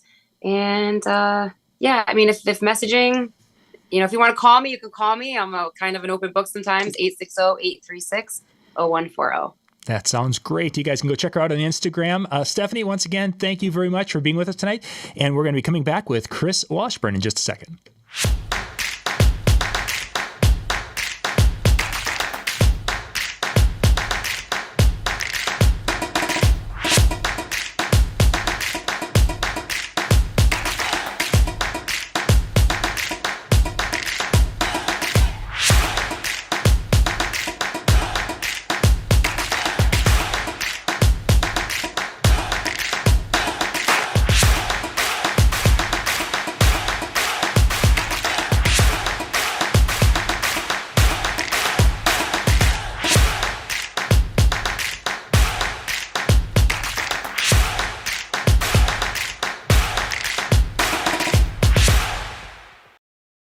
Hello, DJs. We are coming to you live, well, kind of live. I'm actually still in Las Vegas at the time of this recording, just a few days before you are watching it now, as I just got done, as many of you know, with the Mobile Entertainment Expo 2023 MEX. Hopefully, some of you that didn't make the show were able to see content and posts from the DJs that were there. I think it was a very successful one, and I got to give a big shout out right now to DJNTV's own John Young, who was inducted into the MEX Hall of Fame. This year was the first year since it changed from Mobile Beat. They were doing a Hall of Fame inductee, and John was one of the well-deserving, honorable guests that made the first year. So congrats, John. This is going to be a shorter abridged version of the seminar that I just gave this past Tuesday. Unfortunately, due to time and not being face-to-face, this one is going to be a lot shorter and without as many of the stories, any of the video elements. There's not as much emotion that I was able to portray in a 60-minute time frame, along with being face-to-face, where you can really obviously portray emotions a little bit better and do some things on stage that I can't do now. I'm actually coming from my hotel room, and because of the lack of time I had to do this before, you're getting it from the bathroom, and I don't have all my nicer cameras and setup, so I'm a little constrained on what I can do here, but hopefully this will come through and look good on your TV or device. So, like I said, this will be more of a tutorial on how-to stuff and more of the actual, in my presentation I called the easy to implement takeaways, actions like, okay, mic placement this here, or things that are going to be easier to take away versus some of the overall mindset, more emotional stuff that I talked about in the actual seminar. If you want to see that, I posted that on my social media, Instagram, Facebook. I put it in the Mobile Entertainment Expo Facebook group, as well as the DJ idea sharing. So free to watch. It's on my YouTube, Washburn Entertainment. So improve your wedding MC performance. That's what it was all about. And I started with a story, a very vulnerable one, where I told a story about a DJ that made a huge mistake, called a lesbian couple husband and wife, and made some other mistakes along the way. And then I reveal with the video that it's actually me who does it. And it's the most vulnerable and genuine and open thing I've ever done in my professional career. Every time I watch it, it almost brings me to tears. And I was almost in tears with a room full of DJs there. But it really helped show and set up the rest of this presentation. So that's where we started, and I talked about why it happened and the goals, etc. And that brings us to the meat of this presentation, which is the main theme, that if you don't take anything else away, I want you to understand that every action you do as an entertainer, as an MC, should be performed genuinely and passionately with purpose and intent. It's very important. Genuine, passionate, purpose, and intent.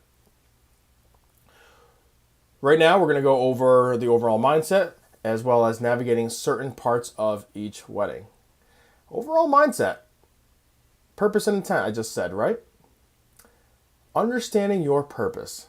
Using that example I did of the mistake I made, really set up that my heart wasn't in it. I didn't realize at the time, this was a few years ago, just how much power and responsibility we have as wedding DJs, as entertainers. It's more than just packing dance floors. It's more than making people dance and sweat. With weddings, we have the ability to touch people in a way that most of us don't even understand. So we're going to go over understanding your purpose, and I'll go into that more. Preparation and being authentic. As I was just saying, the purpose and the power.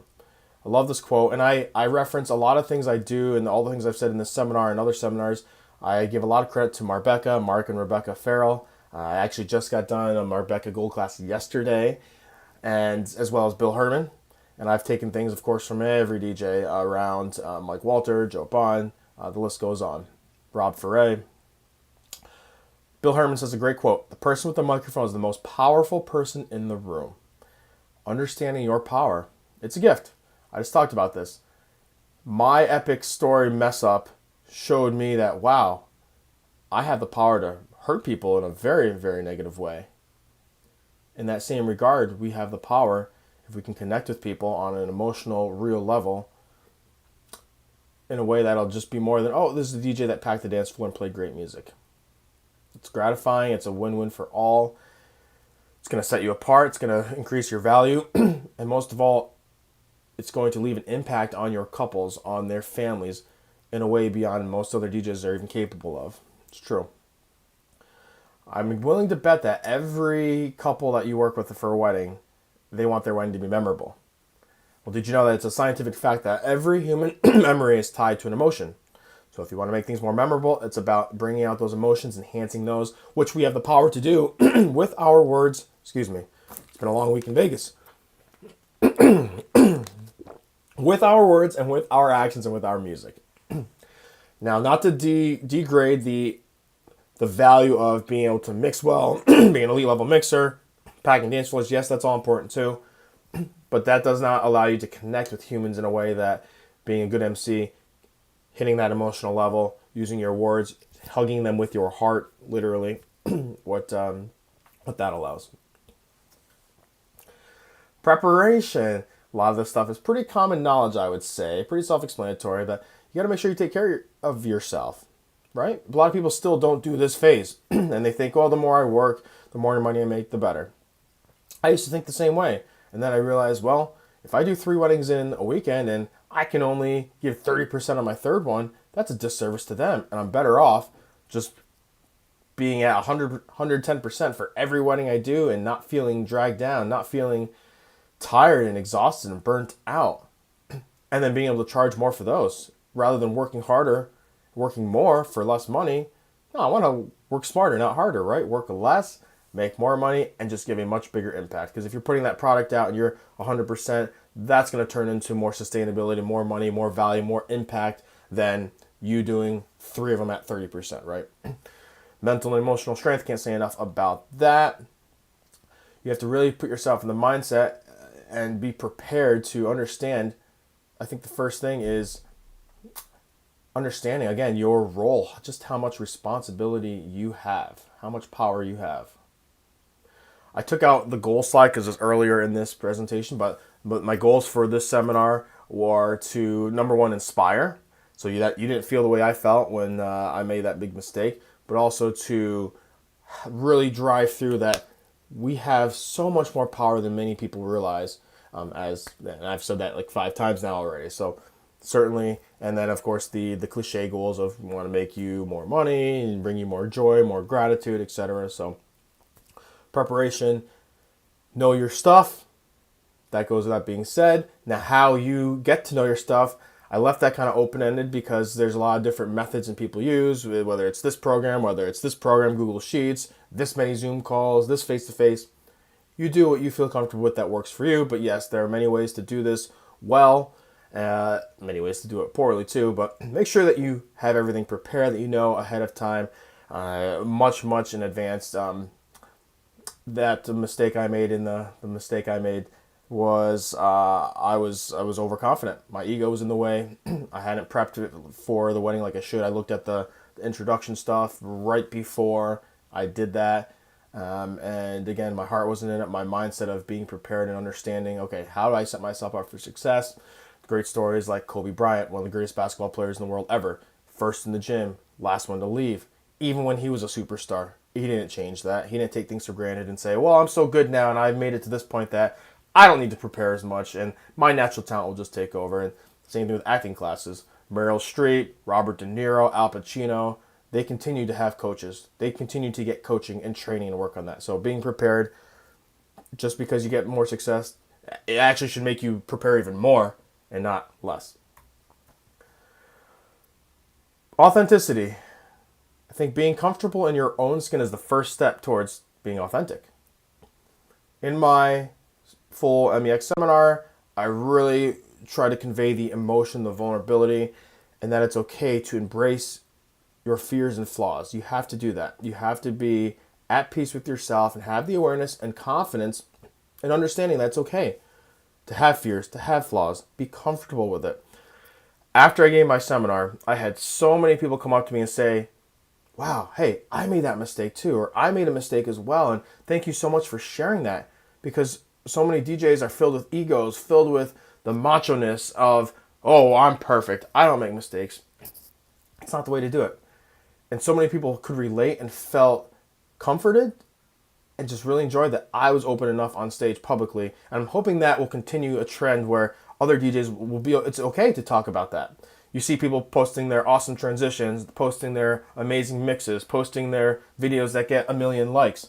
But how often do you see DJs posting the mistakes? Like many things in life, that's where we learn from. And you got to be okay with yourself, be comfortable in your skin, be authentic to understand that. And if you're truly going to make a difference, you're truly going to improve yourself. And if you're someplace where this is very foreign to you and you want to get to the place where you're fully in touch and are able to do things on a much higher level, because if you are authentic with yourself, it allows you to perform not just as a DJ, but pretty much in any industry at an optimal level. So it starts with that for sure. I mentioned Marbecca, why I'm here in this hotel room now, because I just finished a 2-day training course of Marbecca. If you've never done this before, I can't stress enough how valuable taking their seminars are, their workshops. Two of the biggest things that the concepts that it's all about for them is it's all about love. It's not about what you say, but how you say it. Very true. Marbecca was a game changer for me. After I made the mistake in that lesbian wedding, that's when I decided it hurt me so bad, and then the things leading up to that, or the days after, with the father leaving a Google review, a very, very bad one, very detailed, but it was honest in every way. The couple making a Facebook post. That was the turning point in my life where I was so devastated and so hurt. Like many people, it usually hurts more when you let someone else down, when you disappoint them, versus when you hurt yourself. And with us as entertainers, that our livelihood depends on satisfying clients and getting people to enjoy what we do and like us, that hurts when we let them down. Marbecca was a huge game changer for me. It really helped, not just in my DJ career, but certainly in an even bigger impact on my personal relationships, friendships, partner, family, even my pets. Kidding, kind of. But what they teach. So if you can get into one of their workshops, I highly, highly recommend it. It's so inspiring. It's so valuable and stuff that you just don't find anywhere else. But bottom line, it's all about love.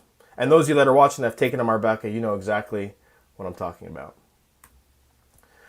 Again, remember, you're more than just a button pusher. I've said it already. Some of you don't even realize how much power and potential you have to make a real impact beyond packing a dance floor. We're talking about people's lives, emotions, their hearts, their families, people that aren't there anymore, people that might be dying soon, bringing families together. The true why as human beings we do almost anything. It's the why. It's for the love of our families. It's for the people we care most about. As the wedding DJ, we are steering the ship essentially for all of these. We are the captain of the vessel that can, like I said, enhance those emotions, make it more memorable. Let's get into some areas of navigating a wedding. 3 main parts I'm going to talk about are the staging and presence, some word selection, and then specific wedding moments. Bill Hermann, if you take his workshops, the event or the entertainment experience, again, highly recommended. Bill is a fantastic wealth of knowledge, and of course, like Mark Farrell and Rebecca, the industry legends, taught many people, and that continues to be spread. One of the big things he talks about is staging, and everything you do with your staging has to be done with intent. Why are you setting up in this spot? Why are you putting the speakers there? Why are you telling the toasters to stand over here? And make sure you do all that. And that starts with the physical stuff, the equipment I just talked about, as well as, well, when you go out and do your intro, why are you being in a certain spot there? Every action we do, like I said, genuinely and passionately with purpose and intent, but also you need to ask yourself, okay, what are the people going to get out of this? And what am I trying to make them feel? And why should they care? And that can be with, again, staging, moving physical things around, and also your performance. Give them a reason to care. If not, if what you're saying is just words and they have no real intent and they're just word filler words because you're an untrained MC and you don't know what else to say, well, then there's some work that needs to be done if you want to reach that point of being a top tier, world class, optimal entertainer and really connect with people. So intent, staging everything you do. Why are you doing it, and why should people care? Give them a reason. Being visible, physical. I'm a firm believer that in order to really connect with people, it's about making eye contact. It's about being able to look each person in the face as you speak. Instead of speaking to a crowd, you speak to an individual person with each thought, and then being able to see you versus just the, hey, I'm the DJ back here somewhere, and we're going to do a cake cutting and first dance and blah, blah, blah. And it's not the same. That's why every talk show, award show host, you see them. They're right there on stage. Being visible, being able to connect with people and get their attention also helps to getting their attention, right? Because every time you get on the mic to say something, you're interrupting 100, 200, 300 other conversations. Owning the stage, it's having that sense of confidence, understanding that, okay, I have a job here to do, and it's to provide value. It's to make you feel something. It's to make the crowd care for the reasons that you're there, for the wedding couple to celebrate love, or to get them to respond to do something that you want them to do. For example, like come out to the dance floor for cake cutting or first dance, etc. Awareness, cue points of understanding where you are. Understanding, okay, if I'm going to be here planted, every time I speak, I want people to look right here. You can put a little gaff tape on your marker if you're unsure, rather than being at a different spot every single location. Now, I do understand with certain venues that you do you're over here for cocktail, and then maybe it's a long table, so when they do the intros, they're on the dance floor here, but then for their sweetheart table, which is on the other side, and the toast, you got to walk there. I get that. That's understandable. You don't need just one cue point. You can have multiple ones, but you want to definitely limit it so it's consistent, so people know when they hear that voice and you're interrupting all those conversations, because not every time when you say ladies and gentlemen or folks or friends and family, does everyone just stop and look at you and be like, okay, attention. That doesn't happen, and it would be cool if it did, but that's not the world we live in. Body movements, being aware of everything you're doing. I highly recommend that you record everything you do, just like an athlete that records themselves, taking BP, you're throwing a football, working on fundamentals, same here. And if you are doing something with your arm that you're unsure of, or if you are tilting back, or you're leaning back, or you're looking down, all these things that will help you become better, because body movements are important. Microphone placement, having it properly so it's not blocking your face, but you're getting the optimal sound. Understanding your equipment, your gear, to know how to set the gain so it properly picks up your voice. Females that don't have as much low end as a male, understanding our mic placement, I might need to put it closer so I get more low end, so it's a more warmer sound. If you are getting really excited, you can use the microphone dynamically to move it away, just like singers would. Celine Dion, my all-time favorite. You watch her, if she's singing really quietly, the microphone's closer, but when she belts out those high notes, the mic comes down. You can use that as well as an MC for sure. Pausing for reactions. Silence isn't always bad. And with a lot of amateur, untrained MCs, they think, oh no, silence is bad because now I'm in the room and I don't know what to say, and people, well, if you get to the point where you can understand all the dynamics of the purpose of silence and using it to your advantage, it is amazing. It is beautiful. Because if you're taking in everything I'm saying, that everything we do is to evoke an emotion, right? Everything we're doing is to get the audience to feel a certain way. And if you're doing your job well, they need time to process that. Whether it's a laugh, whether it's a, oh yeah, whether it's a clap, right? And if you just continue to talk and go from one thought to the other without giving them a chance to react and really take that in, then you're doing yourself a disservice and you're losing the impact of what you're trying to do. So silence is not always bad. It's actually very good.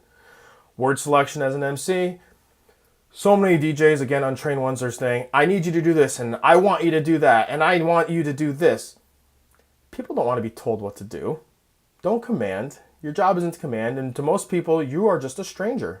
They're not going to know who you are. You can phrase it in a different way. Like I said, how you say it, not what you say, but how you say it. Instead of saying, hey, I need you guys to come out here right now and shower them with love. Invite them. I invite you to please take your seats as our dinner will be served momentarily. Always, and if you want them to do something, instead of saying that it's coming from you, you can say it on behalf of the couple. On behalf of Jeff and Alex, they would really like you to please stop by their photo booth and grab a picture with them. So that way it's from the guest perspective, it's, the couple wants me to do that. Not this DJ wants that I don't know was asking me to do something. No. Titles, pronouns, do not make those mistakes. If you're unsure, ask. Unsure, ask. I believe that it's very, very part of a good entertainer's resume to have good humor, have good wittiness, be clever, have improv. If you can take acting classes, improv classes, those will certainly help your MC performance. One of the Marbecca concepts that I love, I've learned it in the first one, bronze, is DIG. D-I-G, direct, inform, or guide. If what you're saying at a wedding is not directing guests to do something, informing them of something important, or guiding them through an event or activity, then it probably does not have purpose and should not be said. This was a funny video. I can't play videos on this current setup, so we're going to skip over that. But watch the full video online if you want to see that one. Again, just a recap of our main theme here, that everything we're doing is performed genuinely and passionately with purpose and intent. Okay, running out of time here, so I'm going to go through certain areas of a wedding kind of quickly. Again, watch the full video if you want to see more intent, if you want to see more in depth, or just message me if you're ready. Ceremony, first impression, be aware of the tone and energy. It's not fist pumping. It's not 5 beers in, we're about to rage. No, it's calm. It's peaceful. We're about to have a ceremony. It's low, right? Not everyone speaks at a ceremony, but if you do, be quick and direct. More normally, if I'm saying something at a ceremony, it's usually direction. So it's not the time to introduce yourself and get personable. And no, it's usually, most of the time I have to speak at a pre-ceremony, it's because of an unplugged one. And this is exactly an example of what I'd say. Friends and family, welcome. And today we are just a few moments away from our ceremony. Before we get started, though, on behalf of Jeff and Alex, they would like me to remind you that they want this to be an unplugged ceremony. So if you could please keep your phones and cameras away for the duration and just be in the moment with them, they would appreciate that. Thank you. Quick and to the point. You save all your personal stuff. You save everything else for the reception. Introductions. Big part, because this is really your first big impression where you get to set the tone for later. And this, you only get one first impression in life.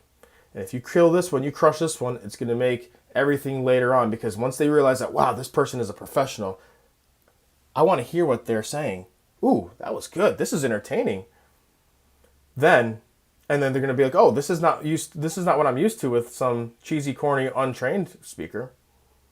This is your opportunity to show off. And the reason I say it in quotation, show off, is I don't mean, it's not about going out and making extra jokes and doing more and making it about yourself. No, but you have the power to enhance those moments for the guests, for the couple, for whoever you're about to introduce, all of that.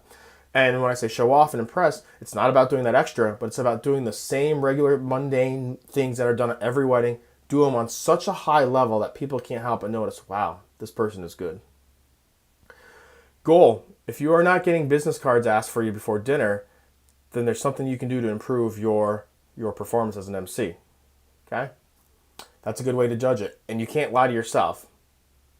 Are you getting people asking you for business cards before the dancing starts? Like right at the beginning of dinner, midway through dinner, before?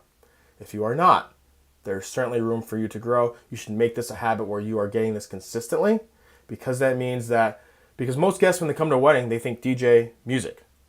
And if you're going to hit them and exceed their expectations, get them to go out of their way to want your information and want to hire you because of your emceeing, because of your event host, because of the look of your setup, all those things combined, then you're really doing something well that the majority of wedding DJs are not doing. I do believe with introductions, though, it's better to do without music, because that's how you can talk and really connect. If there's music in the background, it distracts and does not allow you to connect on the emotional level like I've been talking about. Introductions, yes, you have to have, this is proper energy, just like we brought it down for ceremony, we bring it back up. We talked about the visibility, being able to see them, have people see you, command the room, know where VIPs are seated. So in the full seminar, I actually have videos here of an intro of how I get their attention, what I do, so you can actually see the process that I go through and the playfulness with tables. And I just put a note on that one that it's okay to play with the guests, play with the tables when it seems appropriate. Not every crowd's going to respond well to that.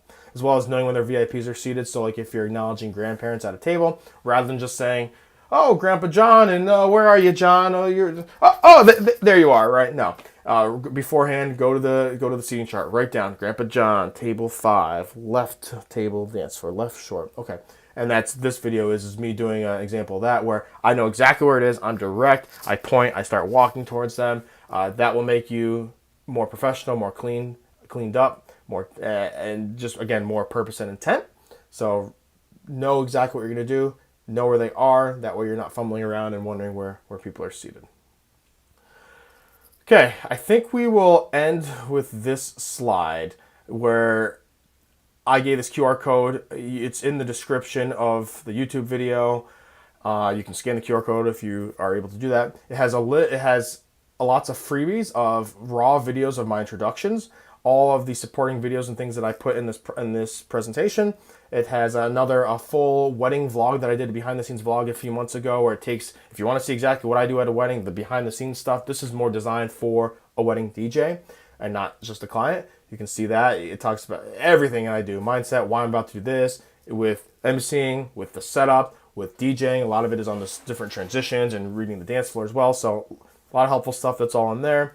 I put a link to my YouTube video of my Marquee Show seminar, which is this last June, which was all about implementing videos at your events. If you're unsure of what you can just do with the power of videos, well beyond music videos, customizing, check that one out. That has been the biggest wow of all the seminars I've done the last few years, because people are like, oh, I didn't know you could do this, and it really sets you apart. And it's something that you can apply rather quickly, right?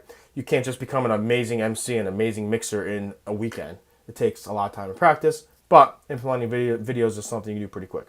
I also added some recent set lists in the Facebook groups. I've been posting some of my recent non-wedding set lists, like with a school dance, with a college bar nightclub, and people really found those helpful. So the audio recordings of those sets, as well as the PDFs of the set list, so you can see what I'm playing, what works well, maybe get some inspo, enjoy that. And I threw my set from the DJ Takeover this past Monday at MEX for your entertainment.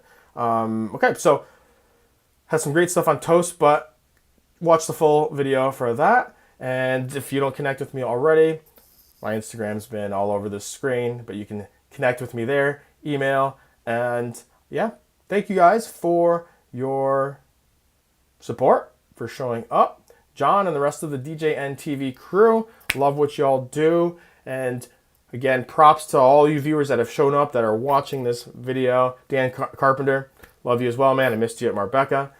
And until next time, we'll see you guys soon. Thank you.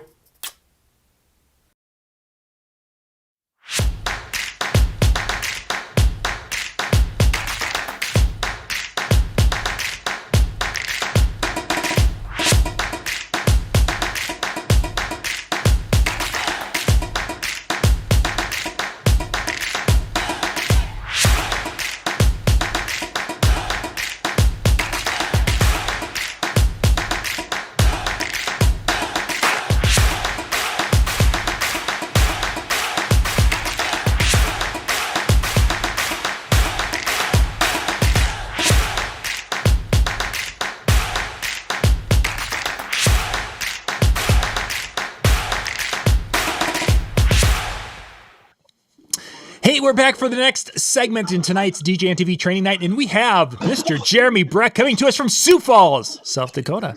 Jeremy, Yay. Look at that. You're on location tonight. We are, yeah. We are, well, actually, we got a lot of stuff going on. We have a corporate event going on tomorrow, and right now I get the pleasure of programming a video wall. And, as you said, everyone kind of knows me as the lighting guy, so we've got, you can kind of see our lighting rig back there. You can see the video wall that we're working on right now. And then we've got front lighting on that side. We got a bunch of other lighting going throughout the room, and it's going to be a fun event. It's going to be a really busy day for you guys tomorrow. We'll get into some performance with lighting a little bit, but let's dig into, because there's a lot everyone assumes or knows you as the lighting guy because of your seminars that you've done that have been very, very popular. But you actually can hold your own as a DJ for your mobile events and such. So give me a little bit of some ideas of what you do to hone your skills to become a better DJ. Sure.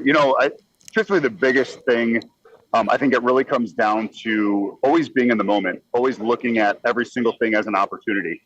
I think that's one of the biggest things that I took away from Bill Herman's workshop, the entertainment experience, it's really just looking at everything and asking the question why. But I also love to ask the question of how, and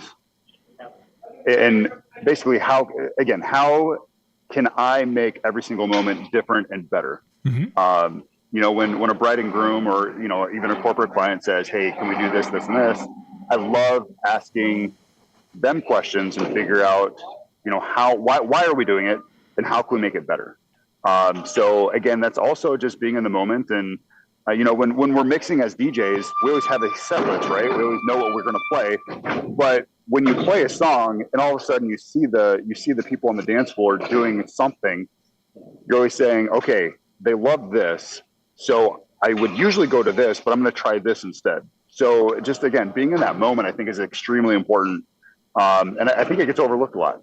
Oh, it certainly does. And that's something that Ron Ruth and a lot of people have talked about, that idea of using improv type skills. And that's really what you're talking about here is the in the moment with these people, and then asking that question of why once in a while. It all fits together. Right. Yeah, exactly. And I think that's the thing that makes it exciting for me is, when every DJ goes out and they do the same thing. And I think we're seeing a lot of change and a lot of revolution in this in the industry now. We're not doing the same wedding every single time. Right. And when a client can have different booking options when it comes to some of my employees. They're not all at the same rate as what I am, and I think the clients understand that now. They understand the value of paying that little bit more or a lot of it more and getting an experience that's worth it. And I think that's really, again, just always, I can't go to every single event that my DJs do, right? Sure. But I don't expect them to look at everything like I do and say, how can I enhance this moment? Would I love them to? Absolutely. And I think it's, in our trainings that we do monthly, those are some of the things that we work on, like, okay, this happened. How do you fix it? Or how do you improve it? How do you make it better? Whether it's a first dance or whatever it might be. So you've mentioned a couple of times enhancing the moment, and let's keep the lighting side of it out of it yet for now. Yeah. But give me some examples of some possibility or possible ways or things that you could enhance a moment. What would you use to enhance a moment that would jump out to you? It's just, so it might be just really listening to a toast and a speech and figuring out, if there's something that the bride or the maid of honor or the best man says in their toast, that you're like, oh, I can incorporate that into the dance somehow. Or I can, as an MC, I can make not a joke of it, but you can kind of play along with that humor. And like you talked about the improv, I think improv is one of the most most underused skill set from a DJ. Mm-hmm. And I think there's a lot of potential there for a lot of DJs. So I think that just listening to a toast and speech, watching how watching a bridesmaid and groomsman, how they enter into the room for their grand introduction, whether it's the silly dance when they come in, or maybe it's something serious. It's looking at parents and grandparents and connecting with them. It's just, again, being in the moment even before the dance starts to figure out how can I make this moment better. So it might be watching a family take a picture outside, and all of a sudden you're like, okay, how can I incorporate that family into something special in the dance? Sure. So it's just a lot of just keeping your eyes open and always looking at your surroundings. Mm-hmm. And I think that idea of being a people watcher to some point is really kind of falling back to a theme that's been talked about tonight, is that we're here to serve our clients. Yeah. We're here to. Right. It's not about us; it's about them. And being that person who's looking for those opportunities to enhance moments, I think, is critical. And John, and one of the things that I love to do is, when a bride and groom ask, can you dismiss tables? Oh my gosh, I would love to, because that gives me an opportunity to go around, understand who these people are, where they came from. If you have somebody who's big from Ohio State, the certain song might be, I can't even think of the song, Hang On Sloopy, right? Yep. That's like the big song for them. Mm-hmm. So understanding that they're huge Ohio State fans or whatever it might be, you've got Sweet Caroline, if they're big Boston fans, so just understanding who those people are, maybe that's where they came from, and saying, oh, I can play that song and I'm going to make those people's night. So being able to communicate with people beforehand is, I think, really important. And I really encourage people, instead of just sitting back behind the booth, eating food when everybody else is eating food, try to get involved with them, even, in simple things like that, because that will really change things for people. Certainly. Make it much more memorable, much more enjoyable. It'll be that moment that they all share and all can look back and say, we had so much fun. And when he played Hang On Sloopy for us, we all got up there. Yeah, that's gold. Yeah. That's definitely gold. Jeremy, we got a few more minutes here because I don't want to take up too much of your time. You're a busy man tonight. Let's talk a little bit about enhancing our performance with using our lighting. Yeah. The biggest thing is what I encourage people to do is go to a concert and look what the lighting does during certain parts of the music.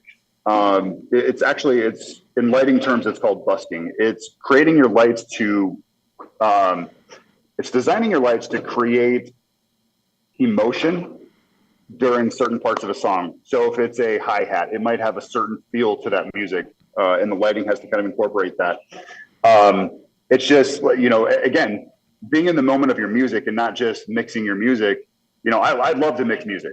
And when it comes to, mixing songs and stems is a huge game changer. I actually talked about this. I talked about this at Wedding MBA back in October or November. Yeah. And one of the things that I talked about was, I use virtual DJ, and I had to make a crack of, I use virtual DJ. So yes, I'm not a real DJ, but I did say, but virtual DJ did come out with stems first. I would encourage DJs to really get creative with stems and allow their mixing to be a little bit more flowing. Allow them to be, there's so much music now that has the 32 beats in, 32 beats out. It has a lot of that DJ mix. I encourage DJs to start creating those themselves, doing it live. And again, when it comes to the lighting has to feel that music as well. So if you know the song well enough, when Joan Jett, when the at the very beginning, when that's coming in. So let your lighting speak those beats. Let it speak that part of the song. It changes so much energy in the on the dance floor. And like I said, I encourage DJs to go to concerts and watch some of the lighting and see what the lighting does during certain parts of the music. Go to a nightclub. When you have a strobe going on, there's probably a very high energy part of a song or a build of a song, whatever it is. I'm not saying it to strobe your people to death, but utilize your lighting to create transitions, to create energy, and to create, even like the elegance of the song. Sure. You use the phrase emotion to create emotion with your lighting. And I thought that was weird for a second. And then you think about it, and you're talking about the build and using the lights to speak the build. And it's like, that makes sense. Yeah. Yeah. And, I actually started, I was doing this when it was, I was using the old American DJ, not the Copilot, but it was basically like you hit this button and it activated light 1. You hit this button, it activated light 2. You hit this button, it activated light 3. And I would actually utilize those buttons to create, again, certain energy in the song and certain things to just make it really just pop. I mean, make it fun. Mm-hmm. And the lighting that we have nowadays still allows us to do that. Yeah. It runs a lot cooler because now it's LED, but before it was, you got to turn on button 1, let that run for 7 minutes, turn it off. Yep. Remember that. Anybody who knows the scars on their arms from their lights, their crazy derbies and all that stuff, they know what I'm talking about. Oh, for sure. Yeah. Those 300 watt bulbs. Yeah. Well, those were the days. Yep. Jeremy, my friend, I'm going to let you get back to it. Thank you much for jumping on and sharing a little of your thoughts tonight about some performance tips. If people, in the chat room, they're saying how much they miss when you and Dave would do the show. So it's great to. Oh man, it was great to see you back tonight. If people want to reach out and say hey and show you some love, what's the best way for them to do that? Yeah, truthfully, they can reach out to me on Instagram or on Facebook. Send me a message in Messenger.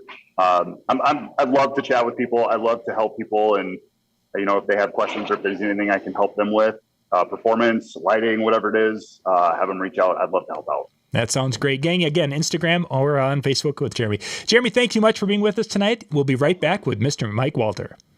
See you guys.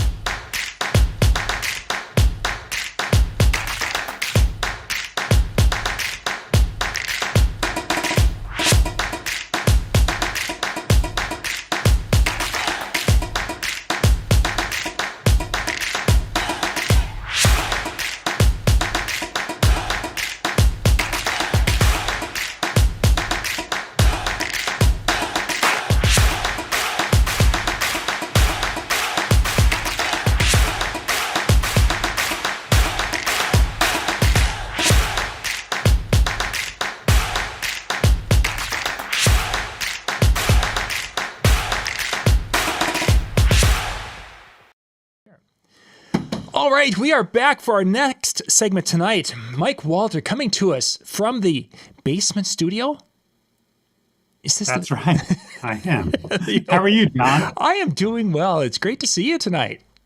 Are we on? We are. You do, we are and everything. You must be in a hurry to get done tonight. Well, no, I'm trying to keep things on schedule because we've got. I like that. Yeah, we've got everything's. We're actually a little bit ahead of schedule, which is great because the itinerary is going to take us a little past 10 o'clock Eastern, and Hanging with Howie is a big show that they record on Monday nights in the chill room. Okay. So we want to try to get everything done so Howie can stay on task because they'll leave our show and go hang out with Howie in the chill room after.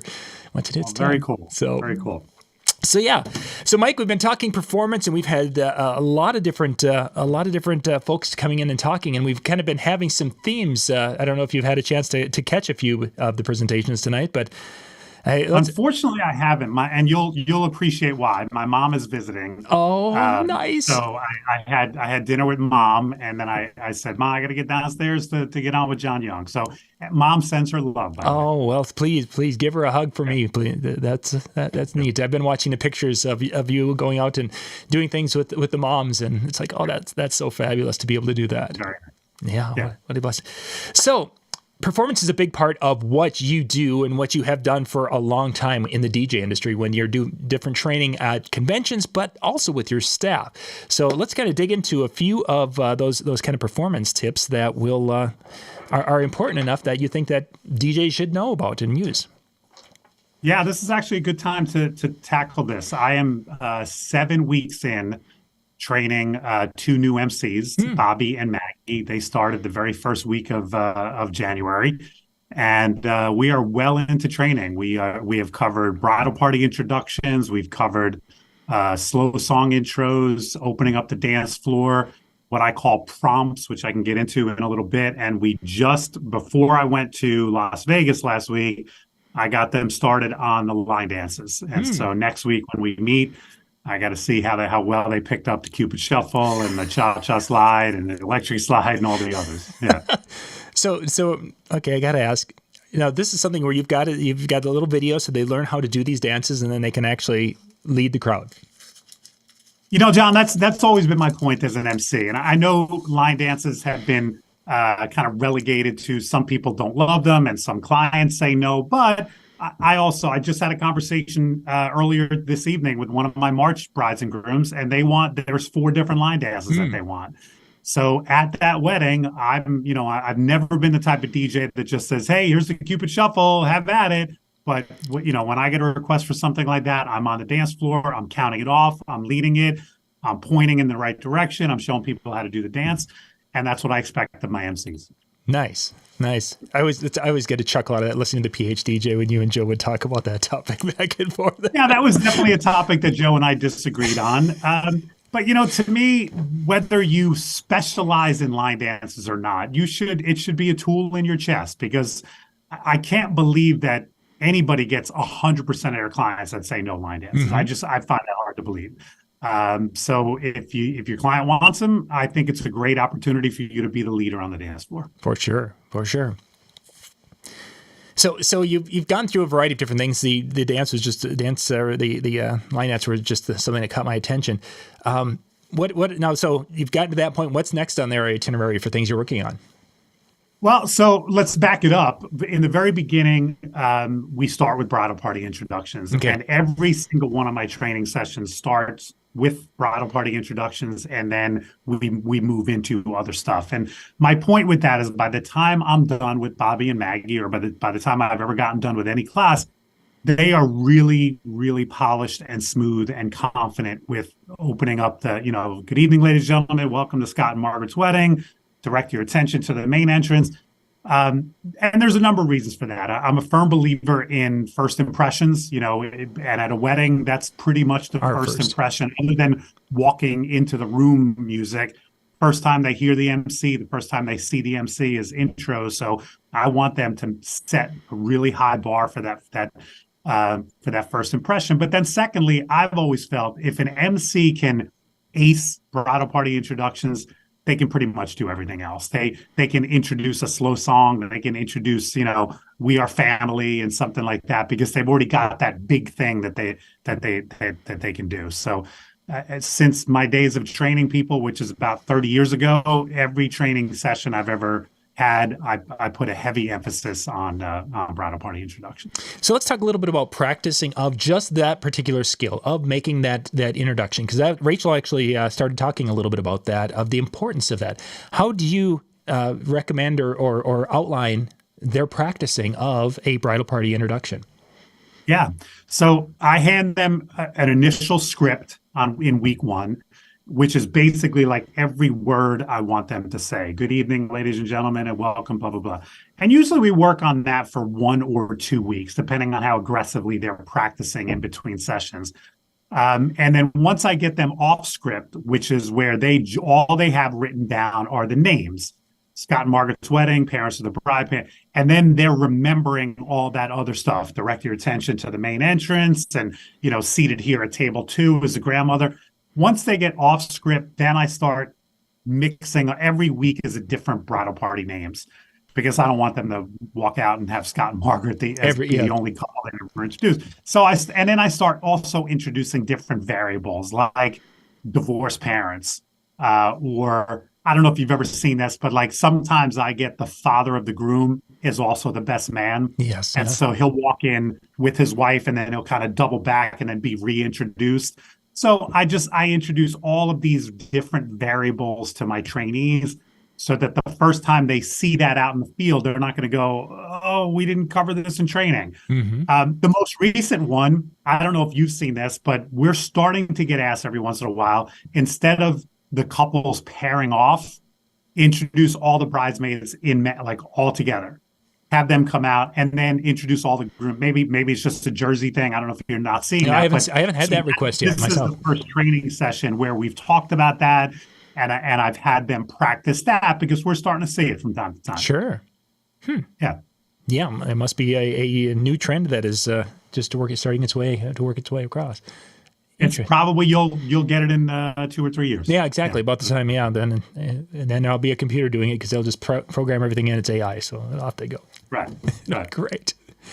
So once they've established and you've gotten through the training program, how, like, for your DJs, how much practice do you recommend for your staff when it comes to their Saturday performances, and once they become a main talent in the once somebody has a ton of experience under their belt, I don't think that they needed to do a ton of practice. I think in somebody's first year or two, they really need to make sure they're going into every wedding or every event super prepared, go over those intros a bunch of times, look at your playlist, maybe even set yourself up in advance for, hey, maybe I'll play this song into this song. But, the more experience you get, the more you can kind of do that stuff on the fly. And I heard some of the conversation earlier with Jeremy. You can kind of be in the moment and think on the fly. When somebody's brand new at it, I have no problem with them going into a wedding a little bit more prepared and with a game plan.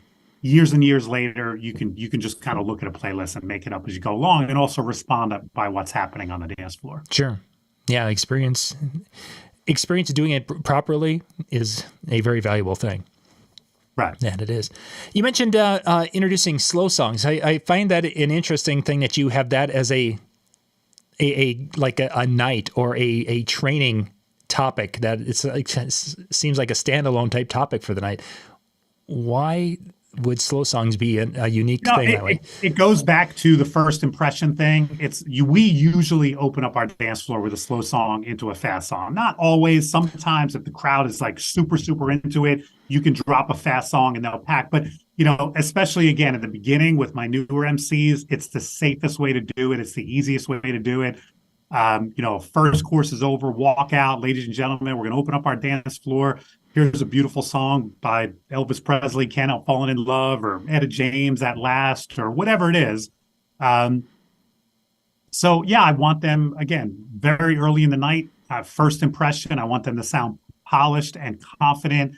This is also where I teach them the very simple concept of posting the vocal, which is where, as an MC, you voice over the instrumental part of the song and you stop speaking as soon as the singer starts singing. It's a concept that most people never thought about until they become an MC. Mm-hmm. And then once you give it a thought, as I tell them, you will never listen to the radio again without hearing the DJ post a vocal. And that should be our goal as an MC. When I play At Last by Etta James, I can voice over the instrumentation of that song and I can stop speaking as soon as she starts singing. And that's my goal with my newer MCs. It was actually kind of funny because of things like Spotify and iHeartRadio, you don't have posting of songs anymore because the songs are playing. If there's a commercial or any kind of a DJ talking, it's like a little pre-recorded thing.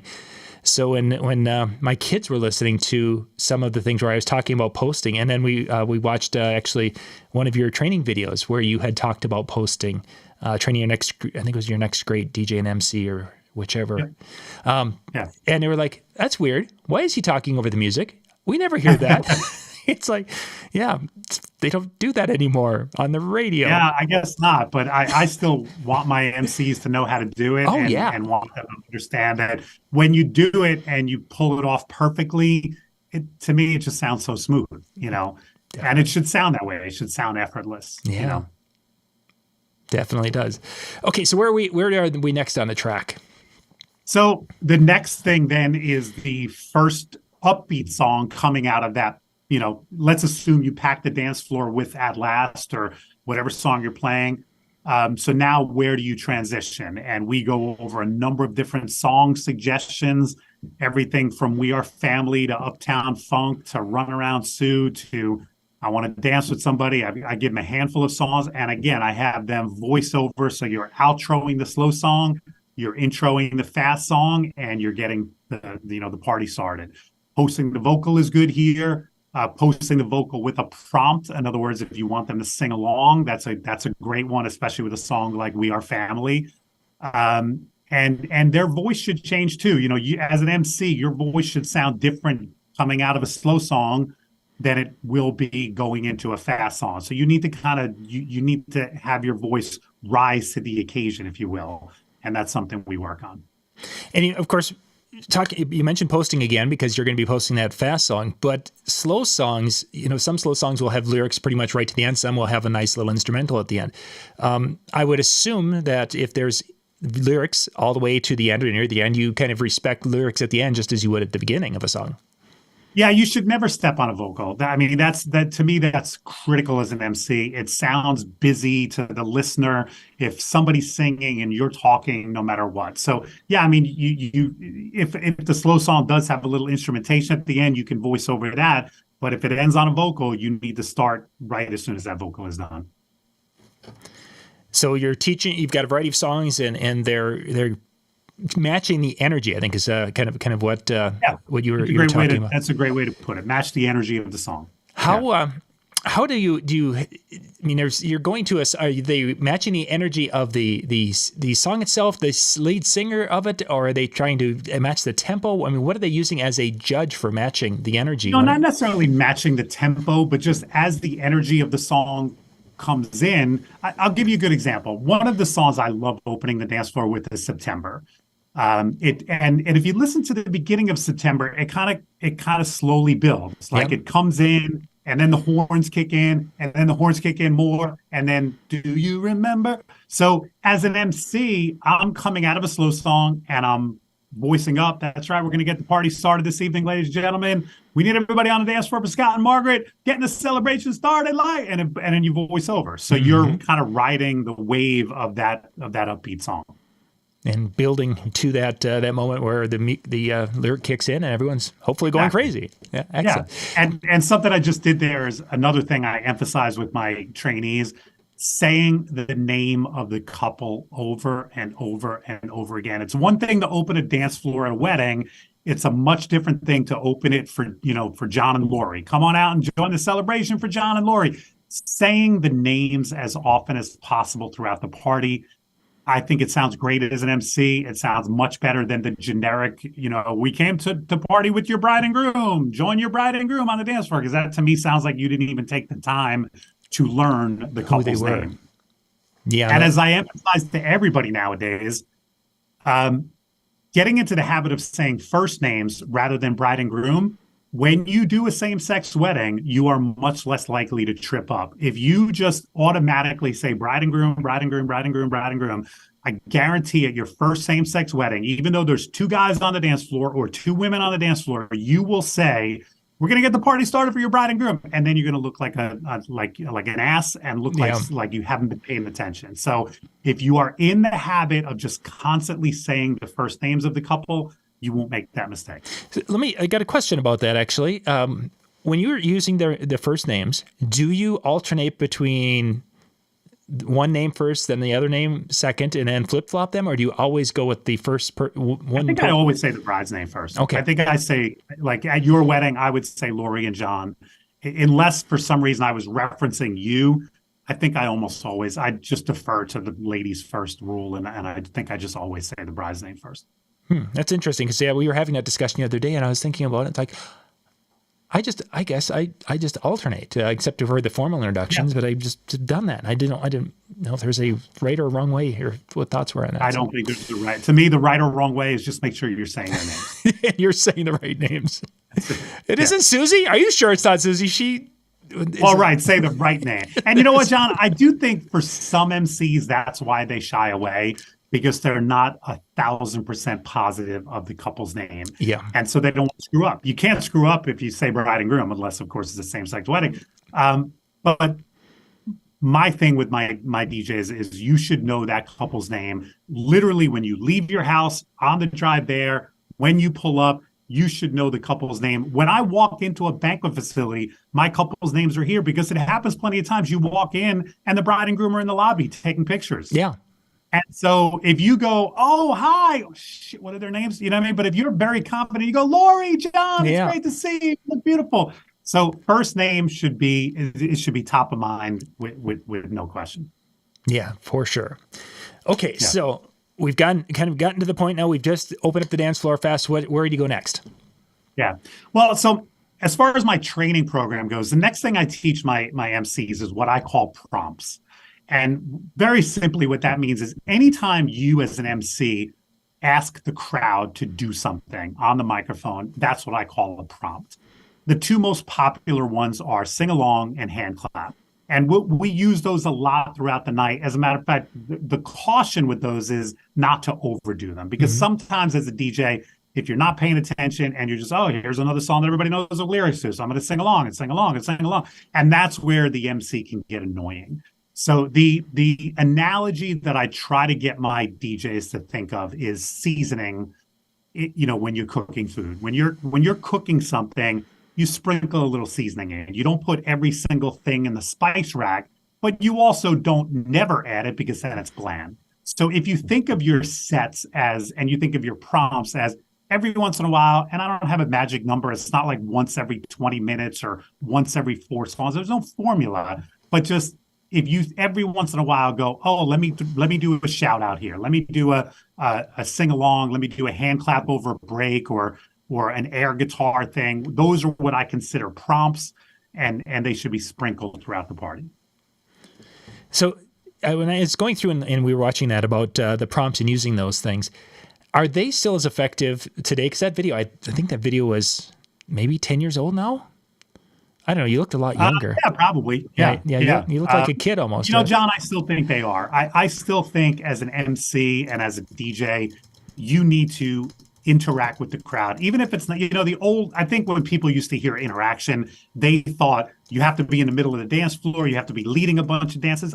That's not necessarily interaction, but every once in a while, just peppering the crowd with, let me hear you sing, or everybody face the videographer and wave, and or jump, or whatever, little things like that. Yes, I still think those things are effective. Again, you can overdo them and be the annoying, cheesy DJ who just won't shut the hell up. But I also think you can go the other way. And if there's an hour and a half at the party where you haven't even turned your microphone on, I think at that point, listen, we're all kind of afraid of AI taking our job. And I'm sure AI can figure out how to do prompts every once in a while too, but I think it's a lot less likely that AI is going to know how to balance that, make something, whatever, every once in a while. I don't think, I think as a personality, as an MC, you can still stand out. Yeah, the personality side of it, definitely. Definitely. Okay. And then we move on to, like I said, we just started 2 weeks ago, is line dances. And again, I know a lot of DJs who would never even train their new people to do line dances. Fine, that's your prerogative. But the elite entertainment way, I want my people to know if they get a request for the Cupid Shuffle, I want them to be able to lead it. Same thing with the cha-cha slide, same thing with the electric slide, same thing with the wobble. There's a handful of dances that I think we should know how to not only play them and do the dance, but know them well enough that they can lead them from the dance floor. So let's take a slight tangent, but we'll talk about that from the standpoint now when you are running into staff that are maybe feeling a little bit self-conscious about getting out there on a dance floor or getting out there and leading. Is this something that your job hiring part of it, you've kind of weeded that type of person out, or do you get to a point where by the time, like Bobby and Maggie, so just to give you an idea of the timeline, Bobby and Maggie started with me mid last year. Okay. And they assisted at a bunch of parties. Because remember, we use a 2-person package. So the second person is an assistant. Before I even invited them into MC training, they worked with me. They worked with Dominic. They worked with Tom. They worked with a bunch of my veterans. And not everybody that started with them has been invited to MC training. They really rose above everybody. They showed me that personality. They showed me that outgoing. Yeah, if you're a fly on the wall and you don't want to get involved and you don't want the center of attention, in my business model, you're not going to cut it as an MC. Sure. So you're able to weed that out in and advance. Listen, we have other places for you in the company. We have lighting techs, we have photo booth techs, we have, it's not like, oh, this isn't going to work out. I got to let you go. But as far as ever running your own wedding and being an MC at your wedding, I can't see how an introvert, and I mean I know people sometimes borderline on introvert, but I can't imagine how somebody who's a hardcore introvert could be a DJ or an MC. I don't see in my business model how that could happen. Sure. Yeah, because that was definitely one of our topics tonight. As we talked about how people handle that the butterflies and the anxiety from knowing that they have to get out and perform. And some people handle it well. Some people struggle with that area. Yeah, I think that my people, by the time they graduate, can handle it, because as nerve-wracking as a live crowd can be, it's just as in a different way, but it's just as my training session, and I keep pointing over here because this is my basement right over here, and this is where I train, and every Wednesday, Bobby and Maggie have been showing up to my basement, me and the two of them in my basement. That's pretty nerve-wracking too. When the guy who basically is going to make the decision about whether you graduate is one of the 3 people in the room, and you're doing bridal party introductions in a cold room with no response, I think that's pretty nerve-wracking too. And if you can clear that hurdle, then I think you're going to be able to clear the hurdle of a live audience. Matter of fact, I think a live audience can be easier, because the minute you say, welcome to Scott and Margaret's wedding, and you get this rush of applause, exactly. It just feeds into your adrenaline for the night. Mm-hmm. So I wonder if someone who wasn't in a multi-situation but wanted to practice and experience, in essence, the cold, if you can make it here, you can make it anywhere, the cold of the basement situation. Is that possible that let's just say there's this. Step one, they could hire me to come in and work with them as in an MC workshop. There is that. That is available. But yeah, I mean, I guess if you wanted to invite some friends over to your basement and say, "Hey, I'm gonna do some MCing. Please, be my guinea pig audience." I guess that's a good way to do it. Yeah, just trying to think. Is doing video or. There's so many tools available for a person to be able to utilize, and how you can do it and make it the most effective and growth as a growth opportunity. Right. So where do they go next, or where are we? Well, so after I finish the MC portion of training, we are going to get into music history, which again, I'll do a shameless plug. I put a video out 5 or 6 years ago. Called Music History for the Mobile DJ. It's available on video. And it has saved me a number of hours because now when I teach that, I no longer need to teach it. I basically will give Bobby and Maggie, like, next week, watch the 40s and 50s video, and then we'll talk about it. The next week, watch the 60s video.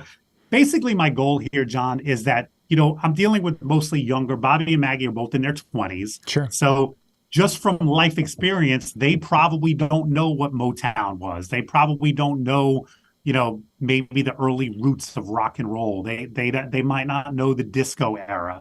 And I want my people to be schooled enough and fluent in music that this is the example I always use. If you sit down with a couple and the couple says, "Hey, our parents love Motown music," you could say, "Sure, I'll play some Motown music." And there's nothing wrong with that answer, but that answer doesn't solidify anything for them. If you go, "Oh my God, that 60s soul music, that R&B from the 60s is so great. We could do some Temptations. We could do some Four Tops, Diana Ross. Absolutely, I can play some Motown." Now the client sits there and goes, "This person knows what they're talking about." Yeah. And that's always been my goal. You don't have to know 1,000 Motown songs, or, you don't have to know the Bee Gees' entire anthology to get through my disco portion. But if I say to you, "Hey, you got a client that likes the Bee Gees," you should be able to go, "Well, I could do Staying Alive," or "You Should Be Dancing." Like, that should be top of your mind. Mm-hmm. My client loves Donna Summer. Great. You want to hear hot stuff? You want to hear Bad Girls? Maybe I'll save it to the end of the night and do Last Dance. My people should be fluent enough in music history to at least know that. When you mentioned, of course, you go back to the 40s and 50s and that first week and that first video. As I've been talking with my son, and he's been getting more into it, I'm finding, with the oldies that you and I grew up with have like fallen off the, at least in many of our playlists. I spend a lot less time on 40s than I did when I first. I mean, think about it. When I first started, when you and I did you go back to the 80s, John? Yeah. DJ. So think about it. Back in the 80s, the World War II generation were your grandparents, your spry, young, 65-year-old grandparent. Mm-hmm. Now, if they're still even alive, they're probably not doing 4 or 5 Lindy's throughout the night. Not a bit. So, I mean, I talk about big band music and I play a few examples. I just want them to understand that music. I want them to listen. I'll give you a sad thing, John. When I teach music history, I also try to teach the history of our country. You'd be surprised how few people know what decade World War II was fought in. Mm. And is that essential to DJing? Probably not. No, but I think it's essential to being an American. And I actually have to teach that. When I talk about the 60s, I talk about the civil rights movement, and I talk about because I think these things are important to understand where that music came from. So I'm not only just teaching the music of that era, but I'm filling in some of the historical blanks that I don't know what our school systems are doing nowadays, but it amazes me that, when I say the 60s, who was the very popular president who was assassinated in the early 60s, I get blank stares. And I'm like, really? You don't know the answer to that question? So, I'm also filling in some of the blanks as far as that goes. Okay, so you're going through the music, and you've got the kind of training course that they've gone through. Where do you take them next? Well, the last part then is programming and mixing. And a lot of that they have probably picked up through osmosis from just playing, witnessing from assisting at these events. Right. But we do go through, I try to train them as far as programming goes, build off from one song to the next. And, if you throw a Motown song on and it goes over great, give them another one or two Motown songs, stick with the theme a little bit. If it doesn't, great. You can get out of it and you can make a left-hand turn and go here or go there. Listen, programming is something that there's a million right answers to. What should I play next is the question, basically. And there's a lot of right answers to that question, but there's also some wrong answers. And I want my people to know that when they first go out to their events. Nowadays, the technology helps. If you have your crate set up correctly and your playlist set up correctly, and then you can filter by BPM and all of that stuff kind of helps. But I still want my people to make some logical decisions when it comes to programming. And then mixing, that's the biggest surprise to me over the last kind of decade when I train people. A lot of young people already understand beat mixing, have practiced it at home, have a passion for it. I've hired plenty of new MCs that I don't even need to show them how to beat mix because they get it. They've practiced, they have a controller and they have a software, and they're way ahead of where, 15, 20 years ago, I had to basically break beat mixing down and kind of show people. For the most part, new people get it now. Mm-hmm. How did teaching of sets of music, you mentioned, of course, if they're Motown, if the one worked, you play multiple, or you do, sets were a big thing, that we would do sets of music. We do our oldies set and we'd be transitioning it with different sets of music. Is that still such a big part of the conversation, or because of the way music is so on demand with people's lives now that it's not so much matching genres as it is matching something beat per minute type of thing? Well, listen, BPM is a big part of the decision, but yeah, I want, listen, I do this when I'm out in the field. If I get, if I drop an 80s song and it blows up, well, I'd be an idiot not to play another 80s song. These people obviously like the genre, they like the era. Now, that doesn't mean I'm going to play 45 minutes of 80s music and overdo it, but, if you play an EDM song and everybody reacts to it, well, then do another EDM song. Mm-hmm. Like, to me, that's kind of logical, but that also goes to knowing your history. If you get a request for Billie Jean and it blows up, well, on the fly, can you think of 3 more 80 songs that fit BPM wise? And I'd like to think that my people would be able to do that. Obviously, you and I could do that now based on our experience, but by the time Bobby and Maggie get out of training, they'll be able to do that. Mm-hmm. Reading the room, is that something that when do you teach that, or is that part of your program? And yeah, that's a part of the programming. I've always said programming is observation. Every song you play, you need to have your head up. You need to be looking at the crowd. Oh, did they react to this? Are they starting to fizzle out? Are they starting to get bored? Do they need a different BPM? Do they need a different genre? And that just comes from paying attention. And when I see some DJs who are at an event and constantly posting on social media, I'm like, how are you doing this? I don't know. You must have a third eye somewhere, because I'm like, play a song, watch. Play a song, watch. I'm constantly, my assistants crack up because I'm constantly saying, where's the bride? Is she happy? Show me where the bride is. You know what I mean? Like, because I always want to know, is she happy in the room? Yeah, you have to, that goes to reading the room is important, but before you even read the room, observing the room is critical. One of the things in the training videos, and you've talked about a little bit, is the need to get out from behind the DJ booth. And yet I've seen many pictures of a very happy, bouncy Mike Walter behind the DJ booth. How do you first off know when to be out on the dance floor to do what you need to do? And then how do you keep yourself looking that engaged behind the system? Because sometimes, there's this thing called Serato phase that can kick in.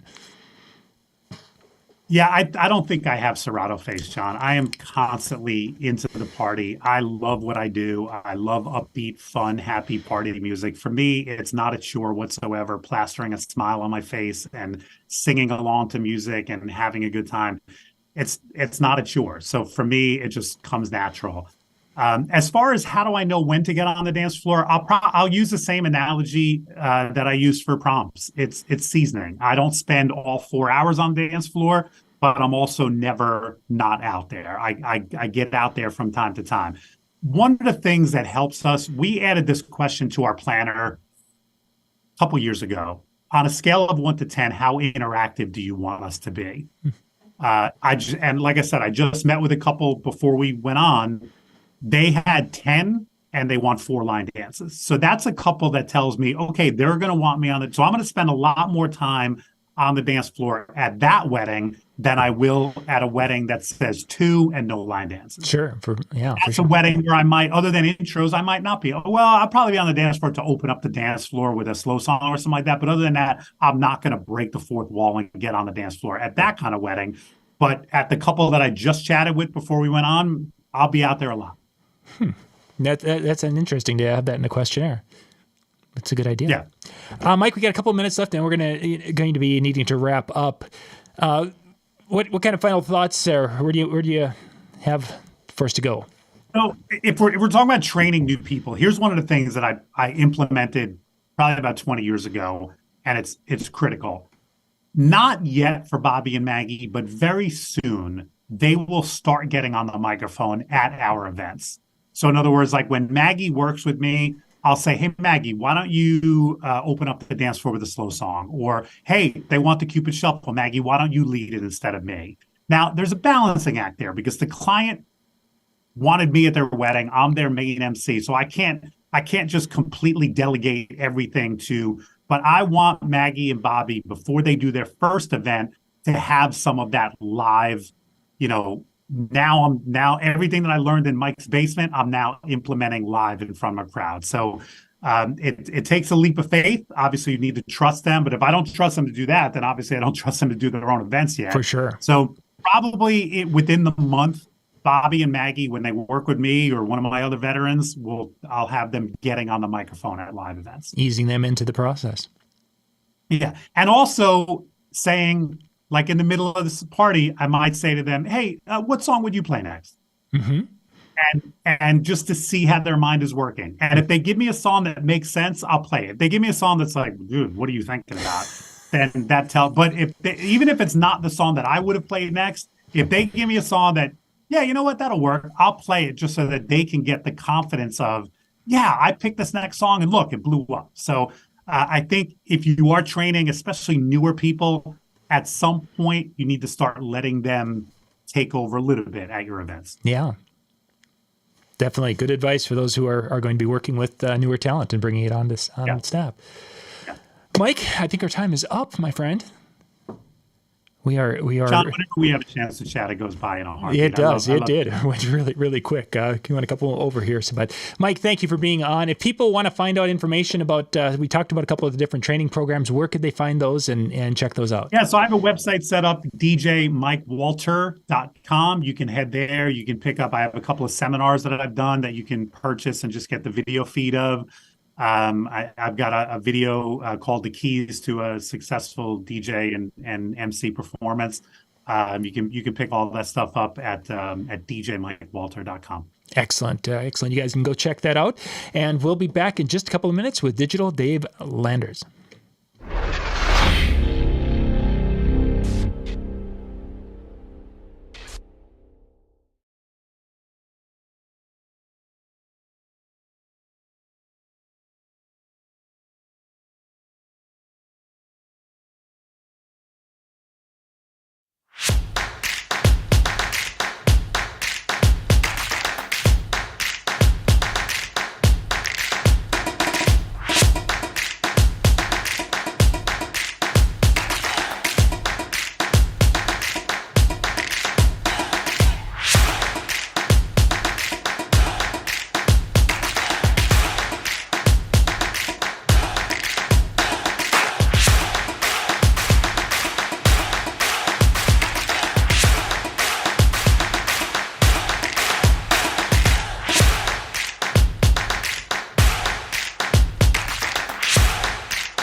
What is up, everyone? It is DJ Digital Dave. I am pre-recording this for you. I actually have a commitment tonight, but hope you enjoy what I have to say.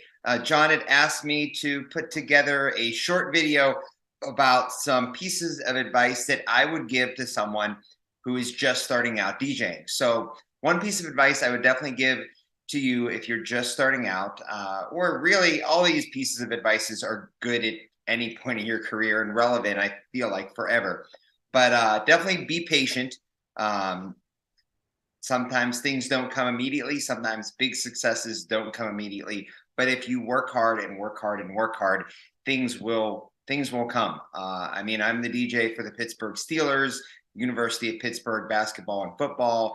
I played on Sirius XM. I played at Live nightclub in Miami. I just did a wedding this past weekend out in Las Vegas. I've had a lot of success, but if you looked at where my career was 5 years in or even 10 years in, it didn't look much different from year 0 to year 5 or year 5 to year 10. But if you accumulate year 10 to year 15, it was definitely a big jump. Year 15 to year 20 was definitely a big jump. I've been doing this 26 years, just for a reference point. So sometimes, DJs start out, and whether they're trying to do clubs, whether they're trying to do weddings, they want to be doing the big gigs immediately or in 2 to 3 years. And God bless you if you are able to achieve that. I'm happy for you, and consider yourself blessed. But at the same time, be patient, because it may take longer. And if it takes longer, trust me, it's worth the wait. If you put the work in, you're going to improve. That being said, learn as much as you can.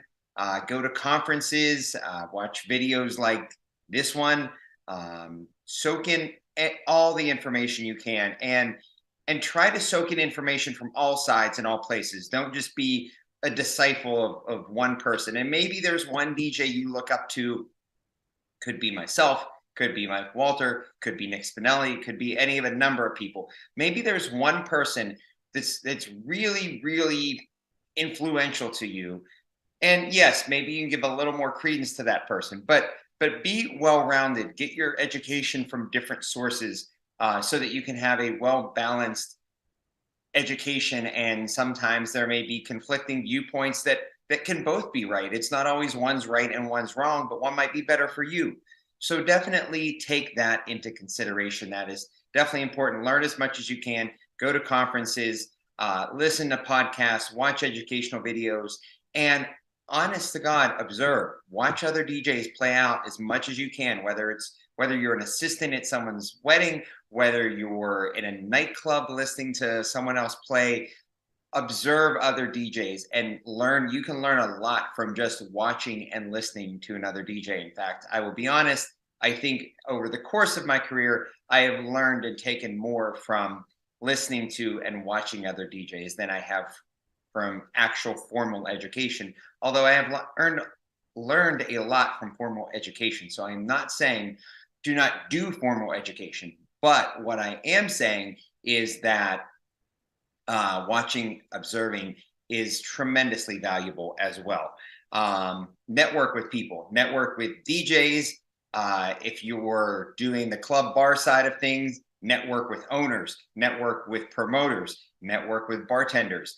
And if you're on the mobile side of things, or maybe you're both, network with venues, venue owners, venue managers, network with floor. I mean, I've been recommended by lighting companies. I've been recommended by floral companies. I've been, network with planners, like network with as many people as you can, but develop true relationships with these people. Like, learn about them, learn about their family, their kids, what their hobbies are. Like, don't just hang out with them once or twice, or DM them a few times on social media and then ask them for gigs right away, because there's a lot of that. And that really puts people off. And a lot of the people that I've networked with, that I've had great relationships with and fruitful business relationships with, we just over the years become friends. And then all of a sudden one day they're like, hey, Dave, do you want to do this gig? And then that gig spirals into 20 other gigs, and then we have a fruitful friendship and a fruitful business relationship. So network, but also, don't push the issue. Oh, I want to work with you. Oh, I want to work with you.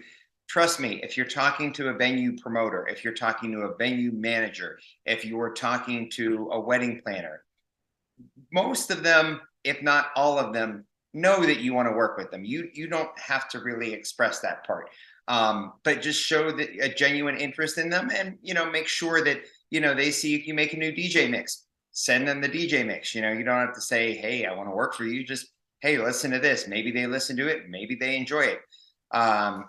So making DJ mixes always important in my opinion.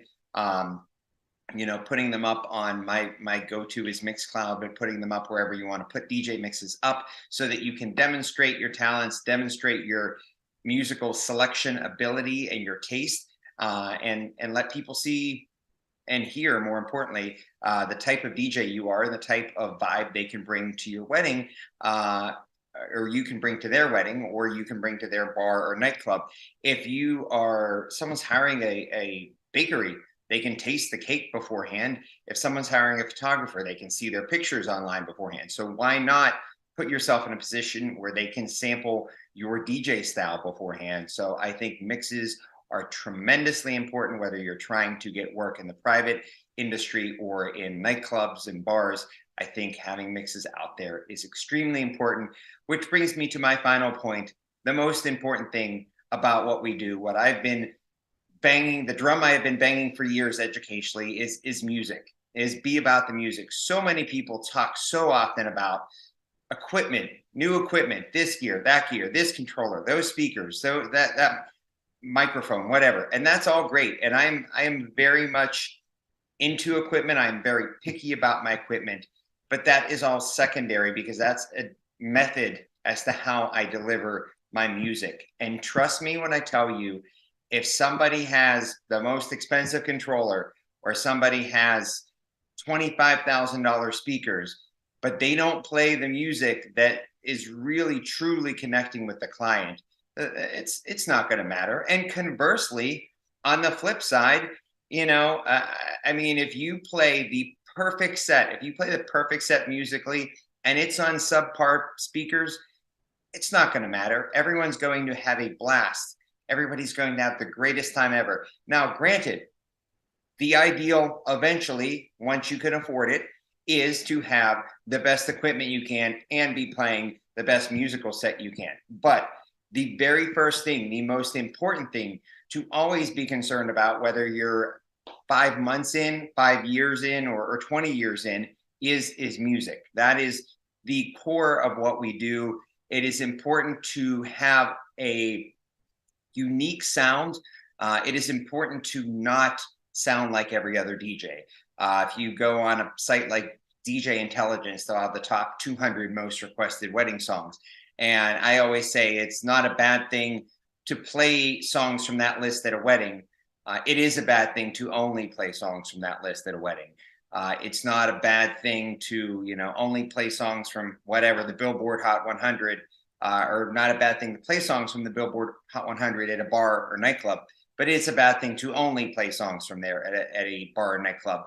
Because if you're doing what the DJ down the street is doing, you're never going to differentiate yourself. And then that leads to people price shopping, bars paying lower prices, wedding clients wanting to get the cheapest DJ. Because if you're doing over here what this other DJ is doing over here and they're $200 cheaper, of course they're going to go for the $200 cheaper DJ or the $500 cheaper DJ. But if you're doing something over here that no other DJ is doing, and they like your style, there's not a cheaper option available because you're making yourself unique. And that is very important. And it can be however you want. You might slant your music a little more toward, indie, or you might slant your music a little more toward hip hop. You might slant your music a little more toward house or EDM, whatever flair it is that you have that you add to your sets that just make them a little bit different than the next DJ. That is extremely important. And really, when you spend time getting better, improving as a DJ, in my opinion, what you should always be spending the most time on, more than business, more than marketing, more than, even education, is music, is finding new music, new remixes of the music you have, keeping things fresh, that is the core of what we do. And I think that it is so frequently, sadly, overlooked by a lot of DJs in our industry. And basing my career on music and being as knowledgeable about current music and music that came out even before I started DJing as possible, in my opinion, has been the biggest, most important factor and core of my success. So have a great night of education with everyone else that is going to be on the show. There are some great names out there that are speaking tonight. So enjoy the education. Again, my name is DJ Digital Dave. You can check me out on Instagram at DJ Digital Dave 1. That is at DJ Digital Dave 1. I also have some educational products on a Sell-Fi page that is linked to my Instagram. So I do one-on-one consultations. I sell track list suggestions of songs from different genres or for different types of events. So if you want to check those out, those are linked to my Instagram page. Please feel free to check those out as well. Also mixes on mixcloud.com/DJ Digital Dave if you want to check out and listen to my mixes. Thank you, everyone. Have a great rest of your night. Peace. And that was Digital Dave kind of going through and making some really kind of a cool point. I like that. If it's not bad to play from those lists, but it's not cool to exclusively play from those. That was good information there. For our final segment tonight, we've got Bill Hermann with the Entertainment Experience. You get to see his videos on Monday mornings. They get released on DJNTV, and he brings his insight to you every day with his daily walk. That's right. If you want to have a double dose of Bill Hermann, you get him in the morning on Monday, you get him in the morning, the walk there. Oh, you can't get enough of Bill Hermann. Ladies and gentlemen, we're going to be wrapping up tonight's DJNTV training night with Bill Hermann from the Entertainment Experience. Hi, I'm Bill Hermann with the Entertainment Experience, and today I'm here to give you some ideas about the differences between being a DJ and being an MC or being an announcer. There's a lot of people out there that are DJing and would like to get out from behind the booth, they call it. Someone who's unafraid to use the microphone. And I get a lot of people asking me about this because I have a training company, and I've been rather successful throughout the years as an actor, a voiceover person. I was in radio, I did films and commercials and all kinds of stuff, but I work as a performer. I make a pretty good living in the DJ world and the special event world, but I've kind of taken the idea of master of ceremonies and honed it down. And now I teach people with the Entertainment Experience Workshop. There's lots of details on that. If you want to Google it, you can find out about it. But today, I'm going to take some time to talk about 6 different things that you can start to think about when you start thinking about becoming a master of ceremonies. You ready? Number 1, there is a difference between an announcer and a master of ceremonies. An announcer makes announcements, okay? They tell you facts, okay? They don't necessarily look for a reason or put any purpose to what they're doing. This is happening, that is happening. Here is the person. An announcer doesn't have to give much thought to anything more than just speaking clearly into the microphone with some facts. Whereas a master of ceremonies at an event is the person that is, well, kind of in charge of the event. That person understands the flow. That person understands the story that's being told. That person understands the purpose behind every announcement. And their goal is to take people through an emotional journey as well as a factual journey throughout the day with what they say, how they say it, when they announce things. There's a lot to it, and a lot of that comes from the actor's playbook.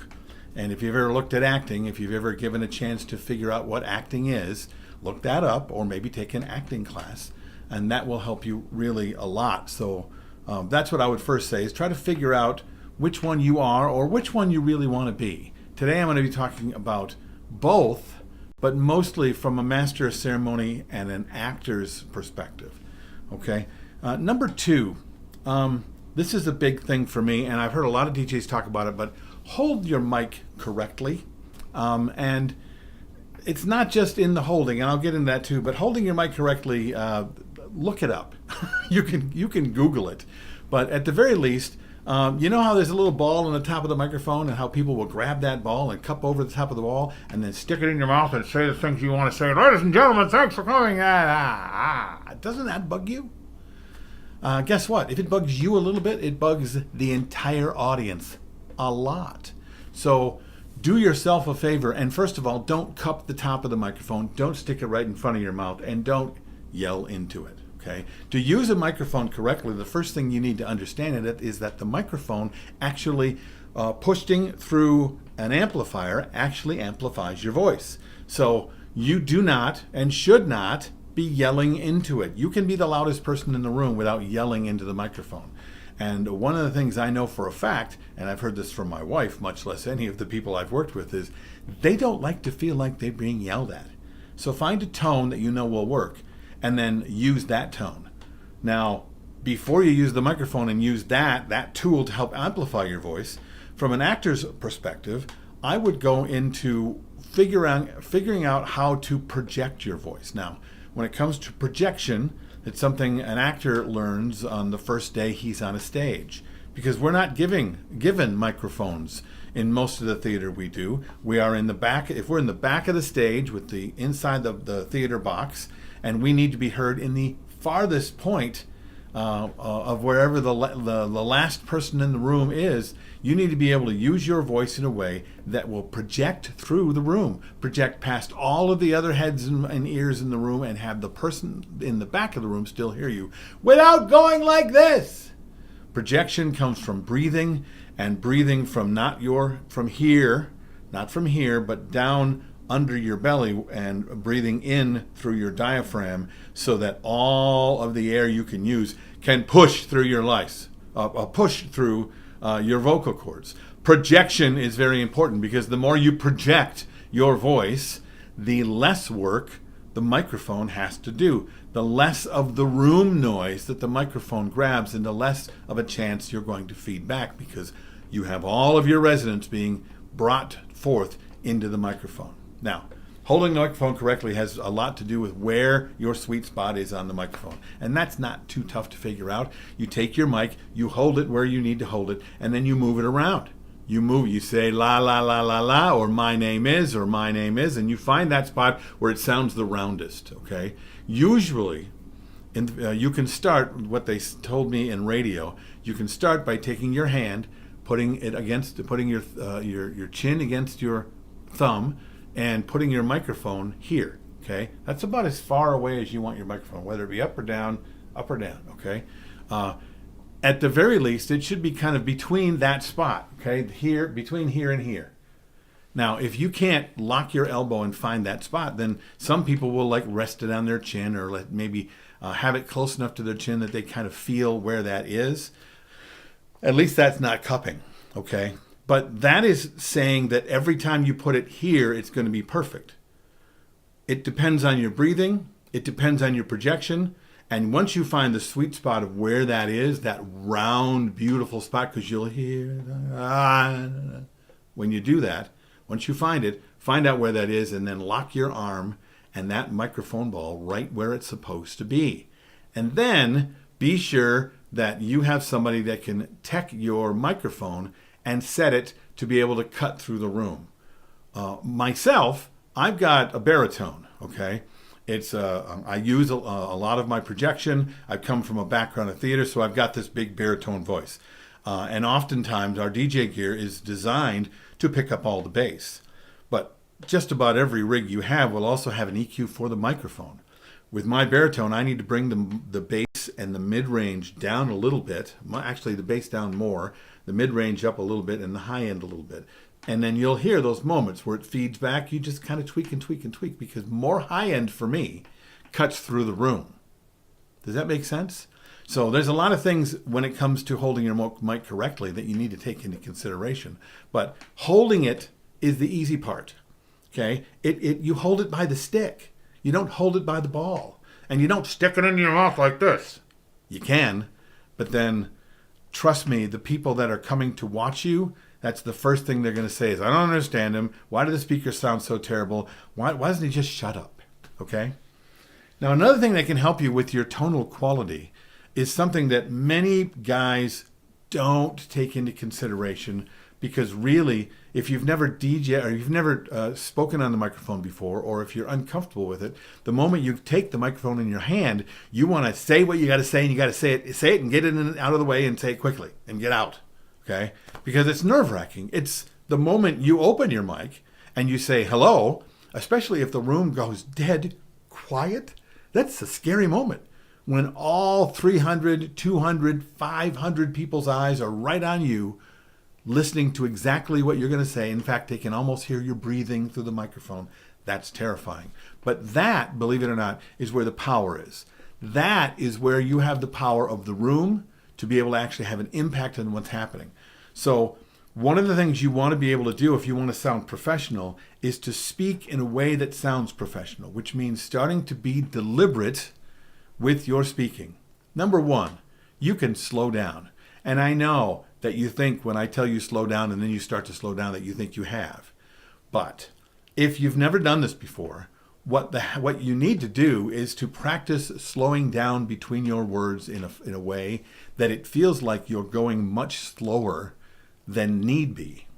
It almost should sound unnatural to you, because what you need to hear in your ears and need to feel in your mouth is every single syllable. Slowing down and using diction in every word and every letter, every syllable, everything in the word has a sound.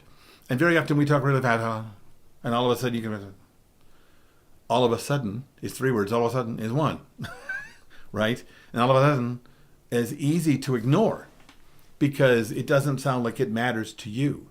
But if you slow down and speak clearly, giving space and room, you see how I did that? And room instead of and room between every word, it begins to sound like you're just throwing out things that don't matter. And the more you throw out the things that don't matter, the less people will listen to you. You do not, when you start working on your microphone, want to become what I call the mosquito in the room. Okay, that moment when the DJ or the MC or the announcer is speaking, where somebody else is in a conversation and they hear it and they go, what is going on? I'm trying to talk. Will you just stop it? Stop. They hear, they don't hear good evening and welcome to tonight's event. That means slowing down. It means waiting for the listening in the room. And it means being clear enough to be understood so that they can take in the facts or the things that you need to tell them. Because trust me, before you said anything, their mind was somewhere else. They're in the conversation with somebody else and they're someplace else. So if all of a sudden you start to talk and they haven't stopped talking yet, then they might hear that you are, and they might give up their conversation, and they might listen to you, and then they might actually hear what you have to say. And you're not getting paid to have the room maybe hear what you have to say, or have it that you might be understood. Everything that comes out of your mouth should be perfect. It should not waste anybody's time.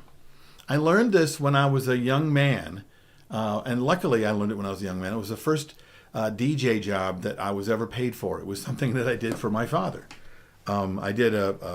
He worked at a place called Paul Oliver Memorial Hospital in Frankfort, Michigan.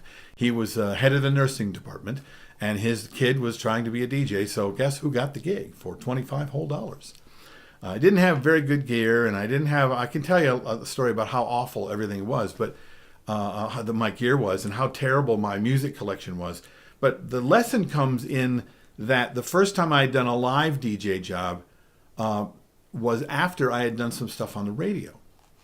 And I was taught by listening to radio DJs. And what they did was they would say, hey, here's Elton John on WBNZ. It's 4 o'clock and the weather is fine. Here's Elton John. And then they would walk up the ramp. You know how we do that, right? And then they'd stop talking and let the music play while they look for another record and get it ready. When that record is in, hey, that was Elton John. It's 7 past the hour, and it's a beautiful day here in Frankfort, Michigan, as we play now Chubby Checker and the Twist. That's what radio was, right? That's what DJing was. So that's really what I did, believe it or not, every single solitary record. And I had to do it because I only had one record player. So as I was switching records, I didn't want any dead air. So I would talk over the dead air with whatever was in my head. I was giving weather reports and time checks every 3.5 minutes to a room full of people that are at a holiday party for the nursing staff for Paul Oliver Memorial Hospital. They could have turned on the radio station. That guy at the radio didn't talk as much as I was talking, and I did that for 25, 35, I think almost 40 minutes before my father came up to the stage where I was up doing my thing and screamed at me and said, stop it, just stop talking. I'm like, what? No, you don't understand that. This is how it works. You're not in radio, man. You don't know. This is the job. This is how you do it. He goes, no, it's not. Don't do that. In fact, don't speak at all unless you have something that we need to hear. And that crawled into my brain. First of all, as a young kid, it was I was sad and I was upset and my dad was being mean. But the lesson is held with me for years. Don't waste the time of an audience if you got nothing to say. Because the first time you open the mic and you say something that the whole room goes, yeah, so who cares? The second time you open the mic, they won't quiet down for you. And if they're not quieting down for your announcements, then your announcements are a bother. You are now a mosquito, and even your client will tell you to stop. So do yourself a favor and be sure you slow down, work on your diction, and be sure that you are deliberate about what you want to say and how you want to say it, because if you don't, you'll just become a mosquito. All right. Number 4, when it comes to being a master of ceremonies, you need to know not only what you're going to say, what you're going to do, how you use your gear, but you need to know what's happening in the room. Because you can't walk into a room that has one energy and come into it like you didn't pay attention. It's like walking into a conversation where everyone is all somber and sad, and they're talking about their Uncle Charles who's in the hospital and it's really sad. And you walk in and you know how you just don't read the room and you all of a sudden come right in with a joke and how's it going? And this is really great. They just want to tell you to lead their group, right? You need to be able to read the room. And reading the room means you need to watch the room. You need to listen to the room. You need to mirror what's going on when you speak, especially if you're going to take it from whatever their energy is to the energy that you want. So it's being deliberately purposeful about what you need to do, because part of your job is to make sure you're guiding them through the evening. So there's a feeling throughout the evening. There's a feeling when people arrive. There's a feeling when people are having cocktails. There's a feeling when people are having dinner. There's a feeling where they're having toast. There's a feeling from toast into the dancing, and so forth. And those energies do this. But those energies don't necessarily get there. Our job is to take them there. But if you are not understanding what's going on, if you're not reading the room and feeling what people are feeling, then you're not really connecting. And if you can't connect from the table that you're at with your gear, you need to get out and move through the room. You need to listen. You need to look for the smiles, know where the crazy people are, know where the quiet people are. Start to see in the room where everybody they're all having a shared experience. Even though one table might be annoyed and one table might be drinking and whatever, right? But they are all sharing something that's right around here, even though it's kind of here.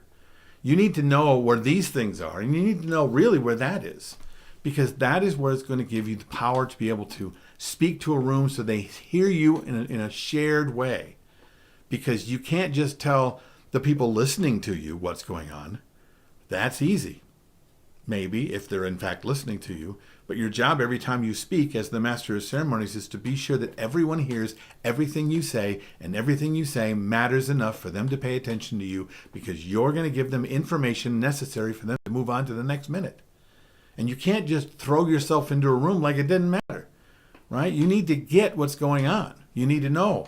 If you start off in a somber way because you see the room as somber, you start here, and then you can get excited and take them where you need them to be. If it needs to be way up here and exciting, and go to the dance, everybody. But you can't come into somber and pretend you didn't see it and go, all right, everybody, let's party. Because that guy's annoying. Nobody likes that. You don't like that guy.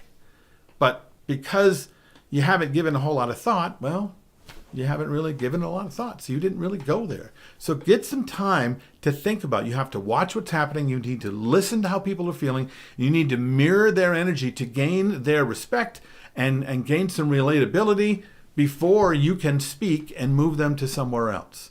These things are very, very important. And this just takes the time to listen, something that many of us don't have the time to do, or don't do at all, or whatever the reason is. Sometimes it's just because you're nervous. It's like, oh my gosh, I just got to get out there. I need to get out there and do my thing. Hurry, let me just go. Okay.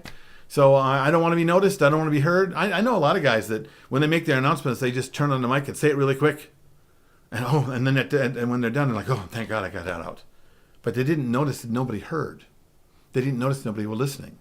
They might have heard 2 or 3 people go, oh yeah, no, I heard him say dinner. But the most of them are going, what did he say? Where are we going? Oh, we're going to dinner? Oh, it looks like we're going to dinner. He must have said dinner. Or will he just quiet down? Can't he see we're trying to drink and eat and talk? Yeah, I can see that. But I need to interrupt you for a minute. And I need to do it politely by coming to you where you are and say, okay, here's some information you need to know. You certainly can go back to your conversations, but here's what I have for you. Okay? You need to stay relatable. You need to stay likable. And you can't do that if you're not reading the room, watching, listening, and then mirroring their energy to be able to take them where you want to go. And that would be number 4. Now, number 5, listen to your client. And that means listening to your client before you get there. A good master of ceremonies should understand his client well before he arrives. Understanding your client during the event because you've read the room or because people started dancing and look at me, I really know my client. That's not necessarily what's going on. You got lucky and some people danced and then they sparked some energy and then the dance floor went and you got it going. Yeah, you certainly did. But understanding your client is going to give you some power as a master of ceremonies to create an experience that is shared so that when you ask the entire room to do something that wouldn't necessarily do, they will, because you are speaking on behalf of these people. Your real job, even if you think of yourself as an artist, and I think of myself as an artist, I think you should as well. If I'm an artist and I paint, my sister painted this painting behind me, right?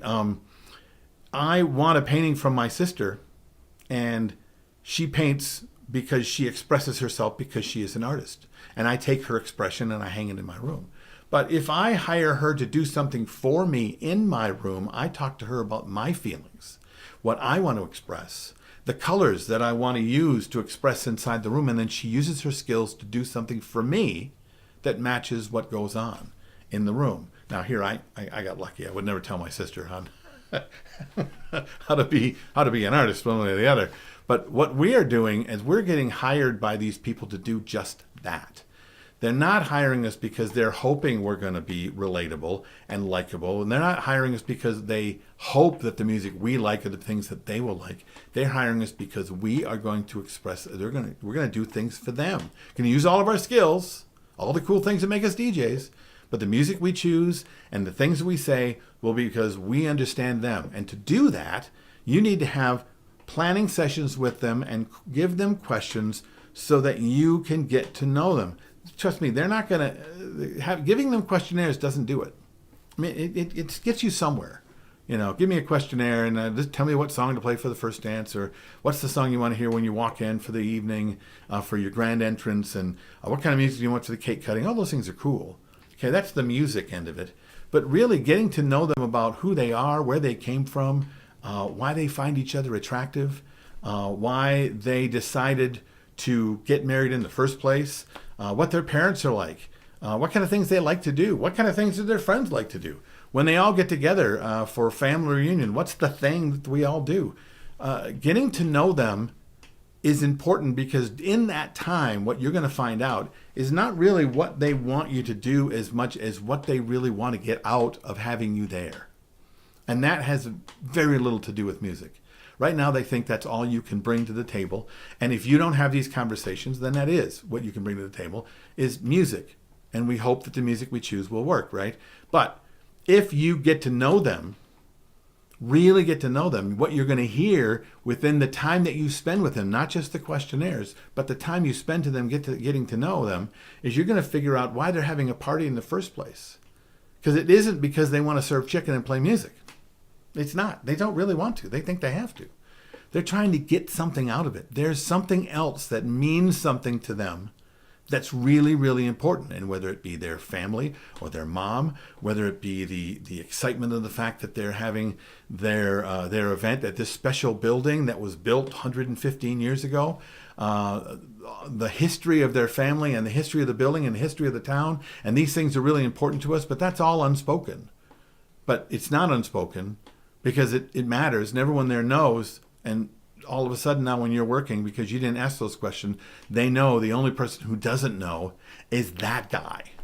That guy over there does not get us at all. As opposed to, man, it felt like he was part of us. And if you want to lead these people, which is what you're really doing, you're leading them into the great party. You're saying, we're going to do it, and they're going to say, yes, we are, because you're the best.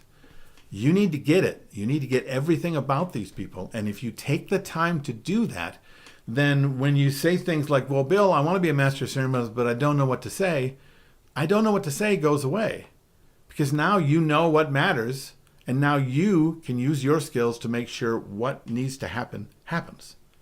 Because trust me, if you do a birthday party for just a regular person and you show up on the day and you do their job, do their party, and the party's great, right?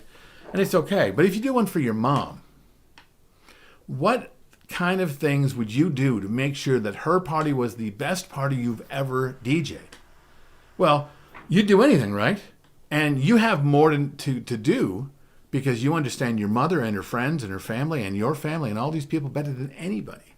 You know every little nuance. You understand the things that make them click and the things that get them excited and the things that are going to bring them together in this shared evening of fun, because you got that. And now you're going to do whatever it takes. Not that you wouldn't do whatever it takes with the regular client, but you have more to work with your mom. So why wouldn't you do what it takes in time with your client, talking to them and listening to them, just to hear them? You don't have to take notes, just to you got to get them. Really, just really get them. So that when you open the mic, they go, hey, he's one of us, right? She's one of us. They're one of us. That's important. If you are going to be the person that says to 300 people, let's party, and they go, no, because we don't know you, and shut up and play a song I like because that's the only reason you're here. That's why you get that, because they don't really feel that you are a part of the celebration because you didn't take the time to really get to know them, to listen and really understand them. This is really important. Take that time because it'll give you material that you didn't think you had. You can say so much more with less words if you really know what's important to not only the client, their family, their friends, the room, because you knew something that seemed to be maybe insider information, like the groom's nickname from college. I mean, it sounds silly that just that might make an impact, but that would. If you knew it, and everybody does know it, but they never talk about it because that was a thing back. You know what I'm saying? It's like all of a sudden all the college people know that you get it, and you understand the college people. I hope this is making sense. That's really important. And it's all about, as you notice, it's a lot about the listening of what you're doing so that you can make informed choices and purposeful choices. And then finally, you really want to know when it comes to being a master of ceremonies or announcer or just a DJ, what do you want to excel at? I think all three of those things are very important to have skills around. And there are people that can give you training on that. Mark Farrell is one of my friends, and he can train you on all of those things. And I like to think I have a few things for you with the entertainment experience. But knowing where you want to excel and knowing where you want to excel, not necessarily where you need to excel, is the thing that will move you forward. Because if you want to be a better announcer, then you're going to do the things necessary to be sure that you're a better announcer. You're going to work on your voice. You're going to get a voice coach. You're going to work on your diction, and you're going to slow down. You're going to understand that W is not a letter, W is. Okay? You're going to work on those specific things. And just because you understand that diction is important doesn't make you better with diction. diction and vocal work is something that if you know you want to be better at that, you need to practice it every single day. Any bit of tonal quality that I have that you might think is really great, and I've heard people say, "My God, Bill, you've got a really great voice. You should be in radio." My goodness, I can't be. You must have walked out of the womb with that. No.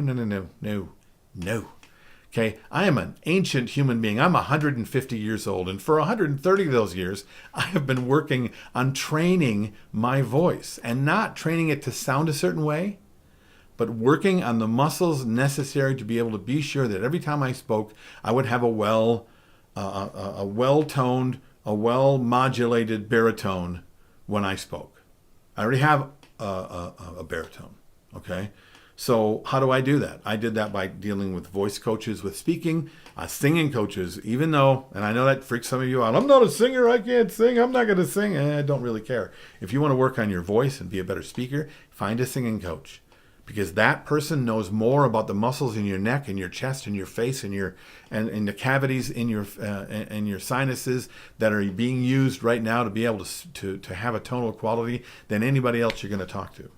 Whether or not you can carry a tune or not has very little to do with it, unless of course you're deciding that singing is what you want to do.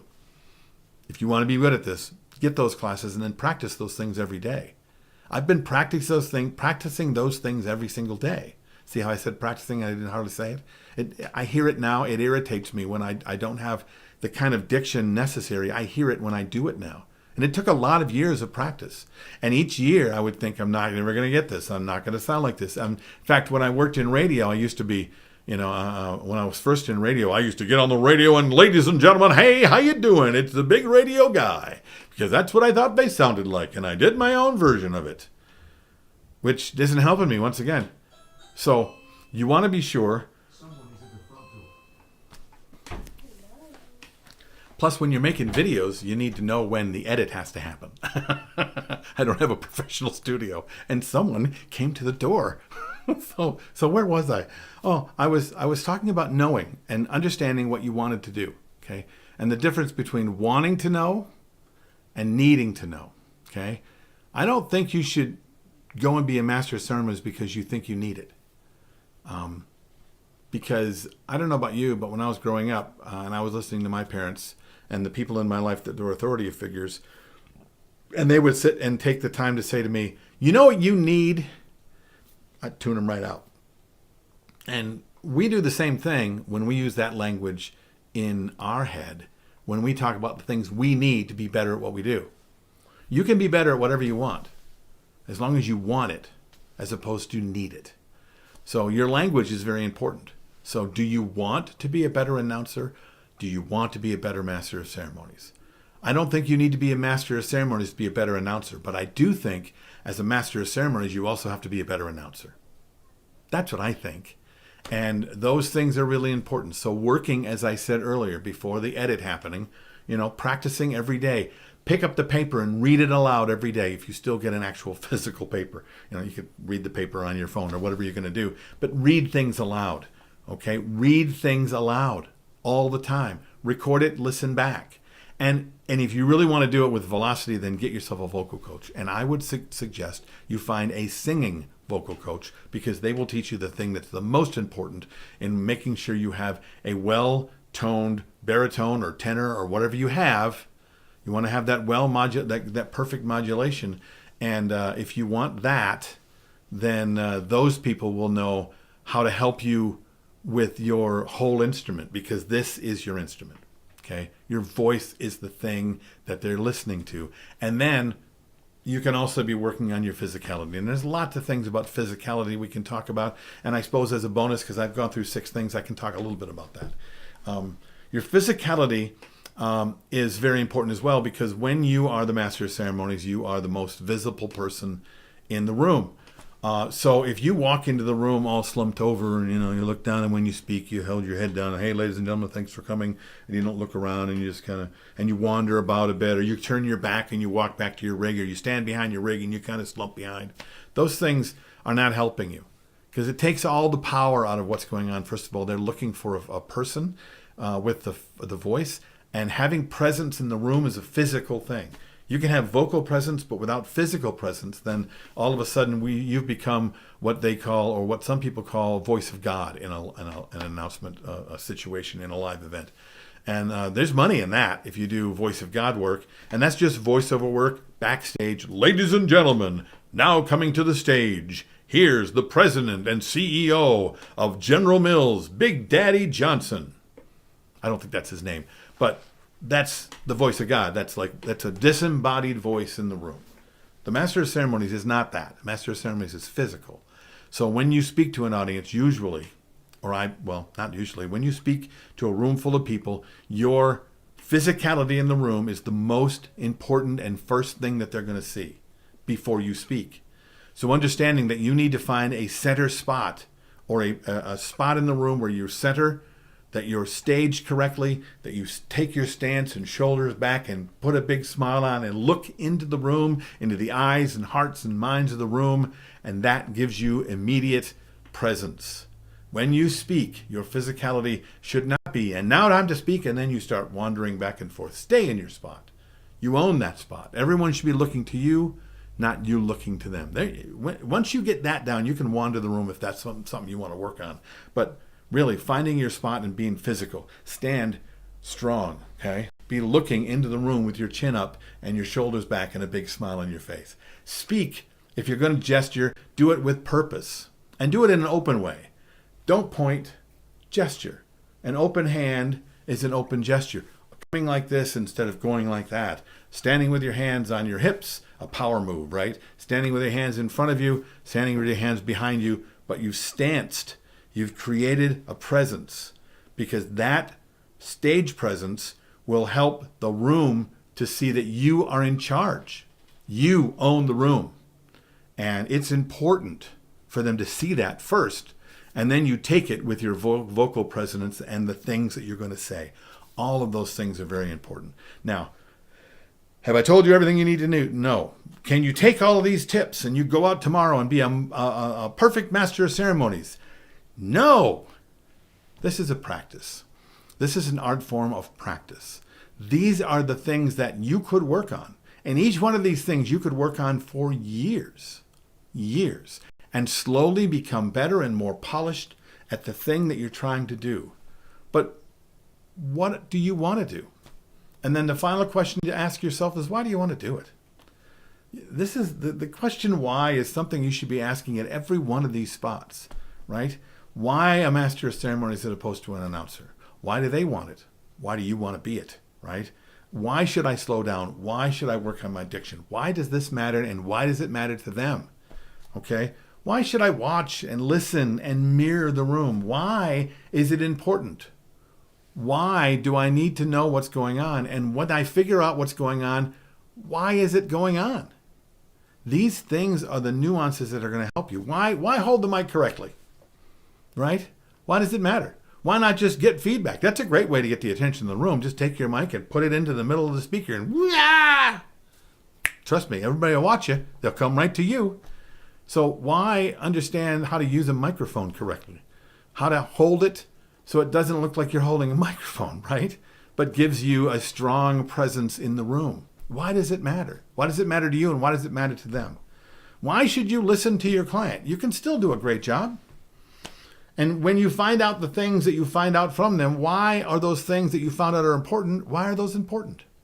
Why do they want to make things? Why is it important that their mom and dad are a big deal at their wedding, or their college friends? Okay, well, you know their mom and dad are a big deal, and their college friends are a big deal, and we really like basketball and bike riding. Okay, you got information, but you have zero idea why. Because the why is probably the same thing that brings it all together, which makes it that you actually understand what's going on. So understanding why those things are important to them are just as important, or even more important, really, than why do you even want to learn this stuff? Why do you want to do this stuff? And why do you want to be an announcer? Why do you want to be a master of ceremonies? See, I just hate it when I go too fast. Why do you want that? Why is that important to you, or to the people that you work for, or the people in your life? Why? Because without those whys, then why would you even work hard enough to be good at this? I have my whys. And because of those whys, I've been working on what I do for 130 years. So I hope this is helpful. And I hope you get that where I'm coming from is a background of performance and theater that I brought to the world of DJing. Because when you get into DJing, really you get into DJing because music is cool and gear is cool and things being loud and all that stuff is awesome, and it really is. I love that too.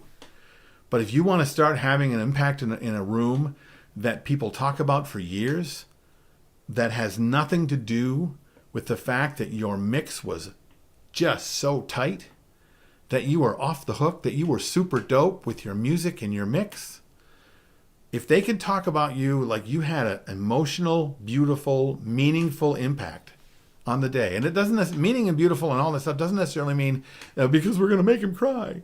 You can, but something that touches people.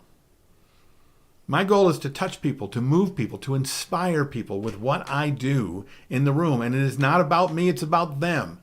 So the final tip, if you're DJing and you're DJing because you think it's cool, because you want to be really good at it, because you want to be the best DJ, master, ceremonies announcer, because you want to look like this, or you want to be thought of in your peer group or in your community as the best, those things are great. But you want to go beyond that. You want to go to a place that will get you there without thinking. You want to really be the thing that people talk about. Then quit doing things for you, and remember, you are not there to serve anyone but the audience and the client. So everything you do should have you removed from it and them inserted.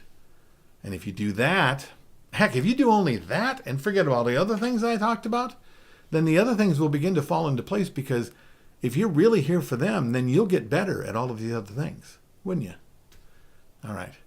So those are my tips and my tricks, my hacks, whatever you want to call them. They really aren't, are they? They are, here's your hard work, and now let's get to work. Now, some things you can do to start getting to work right now is to find some theater, acting coaches, voice coaches. They're in your area. They're in your high schools. They're in your colleges. Those people are out there. Go find them. If you want to find them within the industry, you need to go speak to my friend Mark Farrell at markfarrell.com. The Marbecca workshops are outstanding. If you'd think that I might have something for you, and I hope that I do, I've got my entertainment experience workshops, and they happen a couple of times a year, and I'd like for you to be a part of that as well. You can reach out to me. But at the very least, keep watching these kinds of videos. And then don't just watch them.